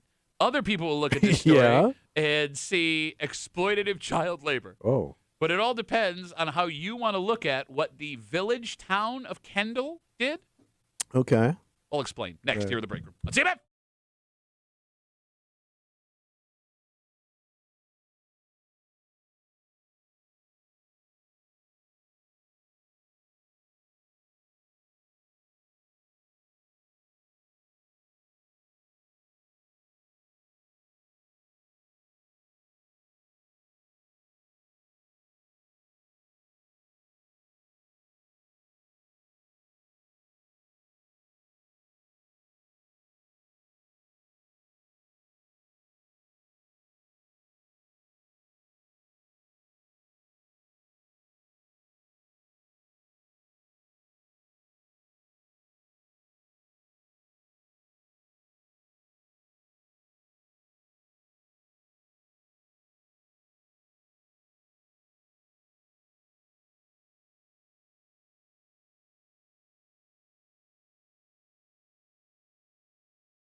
You know, sometimes it's more perception than it is reality. Yeah. Because, like, I get this is like a fun community thing, and like these kids helping out, you know, it's civic pride, Yeah. you know, teaching them a little something young, and they got rewarded for it. It's just funny the way the article's written. Really? You're hanging out in the break room, Rochester's Classic Rock, 96.5, WCMF. You're familiar with Kendall? Yeah. We've done gigs out there. Well, yeah, that's why most people aren't familiar with Kendall. Is Kendall a town or a village? Can we Google that, Kimmy, so I don't... It's both. Or it's neither. It's whatever Kendall wants. No, because here's the thing, man. I'm going to say the wrong thing, and then the one guy from Kendall that listens is going to be like, we're actually a municipality. I do confuse Kendall with Kent, but I think they're in the same area. I don't know. They're the same direction. Yeah, I because think. we used to do that Black North Inn out there. Yes. It's a town. Right It's a on town. the water. Town Yeah. of Kendall, yeah. All right. Black North Inn, one of the worst Army movies released in the 2000s. Yeah, we were in it. So on January 26th, Yeah. kids in Kendall who did a little something special for the town Great. got themselves a pizza party. Okay. Ooh, that was the best in school. Pizza parties are awesome. Pizza Now, party day. Here's the thing. It wasn't a school thing. These kids were brought out to, it looks like, the town hall, and they were served pizza for helping out the town in their time of need. Oh, Well, gotcha. what they had to do. The town of Kendall asked elementary school kids to shovel out the fire hydrants in front of their homes. Oh. Oh. Of their own home. Yes. Okay. Or at least Wherever they hydrants live. around the Yeah. community. Okay. So they talked to a couple of kids. Jeffrey, he's 9. Emma, she's 10. Wait, 9-year-olds 9 and 10. are shoveling snow? So Jeffrey shoveled the snow away from a hydrant near his home. Quote, "It was hard. I had a foot of snow up there. It took about 30 minutes to get through everything." And it was freezing. Okay. The town of Kendall Yeah. gave kids pizza to shovel out the fire hydrant. They did not have guys working off DWIs? Actually, Jeffrey was working off a DWI. A little bastard. Yeah, all right. So, And that's also some adult's job that they didn't do, right? well, so normally in towns, you're required if the Yeah, if it's hydrant's near on your your house, property, you- you that's have to on go your- take care it's of it. on you. Yeah, exactly. So I will ask this question. Yeah. And the phone number is 252-WCMF, 252-9263. Is this story in Kendall of kids being given pizza for shoveling out hydrants, is that a fun, community building, teaching kids civic pride kind of story? Or is this the town of Kendall exploiting child labor for a piece of pizza? Oh, yeah. Second one? It's exploitation. Okay. It's not. I mean, There have to be other things similar to this, though. Give me that an like example. they tell you to do in school, like collecting cans or like stuff that's like technically like a fundraiser or like for like to This teach isn't you even a stuff. Or, like- fundraiser. yeah, good point. This is just work. And it's harsh work. It's freezing cold and it's piles of snow. And you're making a kid stand near the road to do it. You know who this really Like, sucks this for? is dangerous. Like I said, usually you got guys have to do community service, end up doing stuff like that when they're doing weekends in jail. They'll send them out on a crew, right? And you pick up the trash on the side of the road. Are we running out of drunks? well, you're still here. Stuff like this though sucks mostly for the parents, because like the kids get inspired by this stuff and they want to go out and do it. But usually it comes down to like the parent helping them actually accomplish Yes, yeah. what Yeah. they set out to do. Well, here's the thing. Kim. What? Like we're gonna recycle. You know, like if you're a family that wasn't super strict on that, but your kid does like a recycling unit in school, so Yeah. now it's like now they're like the recycling cops at your house. So, like, here's the thing. I haven't even gotten to, like, because Jeffrey's story goes from, like, cute to, like, borderline sad. Okay. As the story goes. Because, again, we're talking about the town of Kendall. They asked kids in the community to shovel out fire hydrants, and in exchange, they got a pizza party in late January. So the first quote from Jeffrey, it was hard. I had a foot of snow up to here, and he points to the bottom of his coat. Took about 30 minutes me to too. get through everything. They then asked how he feels about shoveling and the temperature. He says, if it's not too cold, I'll go out. He's 9, keep in mind. Yeah. If it's not too cold, I'll go out and shovel. But if it's super cold, I won't. After shoveling out the hydrants, the kid had to have pictures taken and sent to the fire department. Oh, to prove that you did it? Then you get the invite to the pizza You party? got it. So We Jeffrey need proof. was invited to the pizza party. All right. So they asked If him, you didn't have a hydrant, you couldn't go to the pizza party. kind of what it seems like. So they asked Jeffrey, was the pizza worth the hydrant? Okay. And I quote, I liked it. The pizza was really good, but I only took one. I'm not that hungry.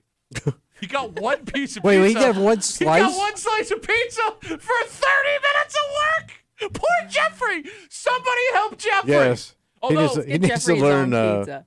Yeah. It all worked out, though, Why's that? because Jeffrey was one of the 3 students whose name was drawn by the fire department for a chance to ride in a real fire truck. Ooh. Which sounds great, but also keep in mind that means like 27 other kids got to watch 3 kids ride on a fire truck, and they did. Yeah, true. Is it off season though, like a winter ride, or do I get to be in the parade? I think it just happened. Okay. Well, you didn't have the time to put all the kids on the fire I truck. know, you could give them like one lap Like, around I mean, the or One just- kid got it. You didn't even have to drive the just truck. You sit could have in just it. let them. Yeah. Thank you. Thank you. Like, the more I read the story, the more like, oh, these poor kids. I would have been pissed. Yeah. All right, so Claire writes us on Instagram, Yeah. Duffy and WCMF. It looks like Wayne Central is also looking for what they're calling hydrant helpers. If they do this, they will receive a patch Like a little fire hydrant. that lets Okay. them, lets people I know dig out a fire hydrant. that they are a hydrant helper. This, Okay. And also with the weather being the way it is, seems kind of dangerous. That's right what I'm now. sayed. You stand on the side. You got to do it near Well, the road. I would imagine that the parents are out there watching the kids Yeah. do Okay, it. so it was. You can still get hurt. All right, so it looks like a lot of towns are doing this. Scott writes us on Instagram. Are we just? Oh man, this is really bad. The town I live in, Yeah. Henrietta Fire Department has an adopt a hydrant program in schools. You get a ride in a fire truck to school if you are Ooh. selected. That's pretty badass. Look at that. Okay. I mean, that would have to get you a date if you're in like elementary school, right? Like you're gonna have a I mean, girlfriend. you hop off. You have to make sure everybody sees you, though. Well, You'll hear it. Yeah, they're going to do lights and sirens coming Yeah. into the bus. Yeah. Look, you don't leave school that day in 4th grade without a girlfriend if you are on All that right. fire truck. But again, they're only picking one Yeah. person, Yes. right? And if it's a girl, it takes away the whole, Mm. right? Because any boy will be your boyfriend just to be your boyfriend. Yeah, probably. 4th Yeah, grade. true. I don't know. All right, let me ask you this question. Okay. Well, no, you're a wrong guy to ask. Right. Because you eat like a bitch. So do you. Do you think no, it's Sunday. Do you Ooh. think the average man would clear out all the fire hydrants in his neighborhood if he could have unlimited pizza for an hour? Oh yeah. Oh yeah. You know that. But you have to go to a separate, like an event. Like we'll give Oh, you. they go there because they want to brag about it. They want to show the guys will compare the pictures of their hydrant. Hey, see, I cleaned out more than you. You're doing it wrong. But Oh you, yeah. You think just the pride, not the pizza, would be enough to get them to do it? I think both, but guys would do anything for unlimited hour pizza. Yeah, you get an hour, you can eat as much pizza as you can. Oh yeah. I think it would be more successful than D-Day. I love pizza. I don't know if I'm putting in that much work. Like, bro, I left my driveway in the freezing cold on Saturday and shoveled it yesterday. Yeah. And it was one of the most miserable Oh, yeah. experiences of my life. So But you also get out of the house when you've been cooped up in the house. And you're getting all that pizza. the 3 minutes into shoveling my driveway, Yeah, it was misery. I wanted to go back inside. Like, there is not enough pizza in the world after that experience shoveling my driveway yesterday where I'd be like, yeah, I absolutely want to do I that. mean, sorry. So it's either are you so sick of cabin fever that you'll take the blistering cold and the work to get some pizza, or do you want to go back into the house where you're miserable right now and nobody wants to see you? But it's warm in the house. Yeah, but everybody, I always figure this is how cabin fever works. Okay. The first person everybody is sick of in that house is dad. Okay. Yeah, that's fair. Like you're the first. Like if it was a lifeboat, you're in the water. They thrown you overboard because like we had to make some exceptions here, and dad has to go first. He's the loudest. He's the smelliest. He's got to go. 252 WCMF. All right, we got some inside information. Oh. This is Mike. He's on CMF. Mike, where do you work, buddy? I'm with the Kendall Fire Department. All right, he's got 3 Oh, kids you're the man. next to him right now, All right. and they're cleaning up some rat traps. No, Mike, so explain this program to me, bud. So what we did is I'm the deputy fire chief out there, and we were just trying to find a way to get kids out into the community. We do a lot of stuff with the schools and stuff like that. So we just put out on Facebook, hey, you know, if you go out and shovel a fire hydrant or your driveway or something and send us a picture, we'll give you a ride to school in a fire truck. Just trying to keep the kids active in the community. Fire departments Okay. are, you know, there's not many kids. You know, the fire departments are getting so far from, you know, the kids and stuff like that, and we like to try and keep our community, you know, together. Okay. So, have you you know- considered, Mike, with the work they were willing to do, about maybe opening an iPhone factory next to the fire department? Yeah. You know, we got to get these kids out there to do more work, you know. No, it was just something. They had a snow day. You know, if you go out and do that, we're going to give you a ride to school in a fire truck. You know, we really would have liked to have given Wait, more whoa, kids, whoa. I got to burn a snow day for this? Well, that's Oh, only you're for already outside. It's a half an hour. Yeah. What's a half an No, hour? give And by the me- way, your The kids lying are ass would have outside. taken a picture and lied Oh, about I it. would have totally lied. You would have got one and stood in front of a perfectly shoveled driveway and Yeah. said, Just "Look go to what somebody I else's did." hydrant. Some kids might have done that. Who knows? But hey, it's worth the thing to get the kids into the community, and stuff like that. So that's what we were doing, and it's just something fun we try and do in our community. Shoveling is Other fun. communities No, doing it. look, Mike's right. It's community engagement. All right, Mike, let me ask you this question. Because you had the pizza party and the pictures from the Batavia Daily News, adorable. All the kids having a blast. Oh, so you have a picture of the actual bash. Yeah, The pizza bash. I'm looking at a cute little girl in glasses eating a piece of pepperoni pizza with a big Adorable. smile on her face. All right, Mike, we're on a show. Was there more pizza eaten by the kids who earned the the pizza party from shoveling, or were there more piece of pizza eaten by the volunteer firefighters that were around the firehouse that day? No, there wasn't that. There was only a few of us volunteers there. The kids Okay, but I'm guessing. all had enough pizza, and they could have eaten as much as they wanted. No, I don't know. I just So heard I'm from guessing Jeffrey. I some- just heard from Jeffrey. You only got one piece. I thought some dads might have snuck in with their kid to score some pizza on their kid's work. Mike, thoughts? There was parents and their families were all invited. Right. So it was not just the kids that won. All right, Mike, how many pieces of pizza did you have? I had 2. You lie. That's always 5. 2 is 5, Mike. 2. Mike, thanks for the call, buddy. Have a good rest of the day. Yeah, appreciate it. Thank you. There goes Mike from the Kendall Fire Department exploiting child labor for pizza. Michael, full of pizza. We come back, wrap it up. Tell you what we're doing tomorrow next on CMF.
be Rabbaroo. The old Monday Rabbaroo. For a Monday break room, CMF the Mix tomorrow, Tuesday. You know what that means? What's Kimmy doing in your hood? Kimmy's got a post from the neighborhood app. She's going to read it out loud, remove street names, town references.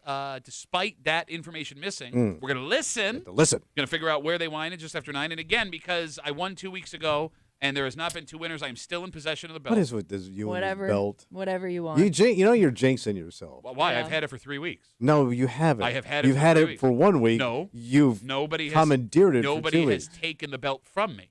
So the belt stays in my possession. Very entitled. Much like a... That is entitlement. Is it I entitlement? won 3 weeks ago. I still want to hold the belt. Well, I mean, listen, if somebody else had won, we would have let them hold the belt if they wanted to hold the belt. It's the commissioner, son. My belt, bitch. Until somebody takes it. But that's because they would have to leave with the belt. Well, no, that's what I'm saying. Yeah, but the Technically, belt anybody here. could be in possession of the belt It's so good. if they won. You don't have a belt because you're He's a bitch. just Gonna taking win advantage of the again. fact that the belt is in the room Tomorrow, win with him. again. They're winning, winning. Month worth of belt. Month worth of belt. How you like my month worth of belt? I thought we had to go. We do. We got to get out of the way. For Kimmy, who would not inject any needles into our genitals for Nope, $500,000. sorry, guys. You're on your own. For Tommy Muley, who I would inject a needle into his genitals, but only if we made eye contact the entire time. Okay. My name is Pat Duffy. We'll see you tomorrow morning in the break room. Tuesday belt, 6 a.m. in the break room. Let's see you, man.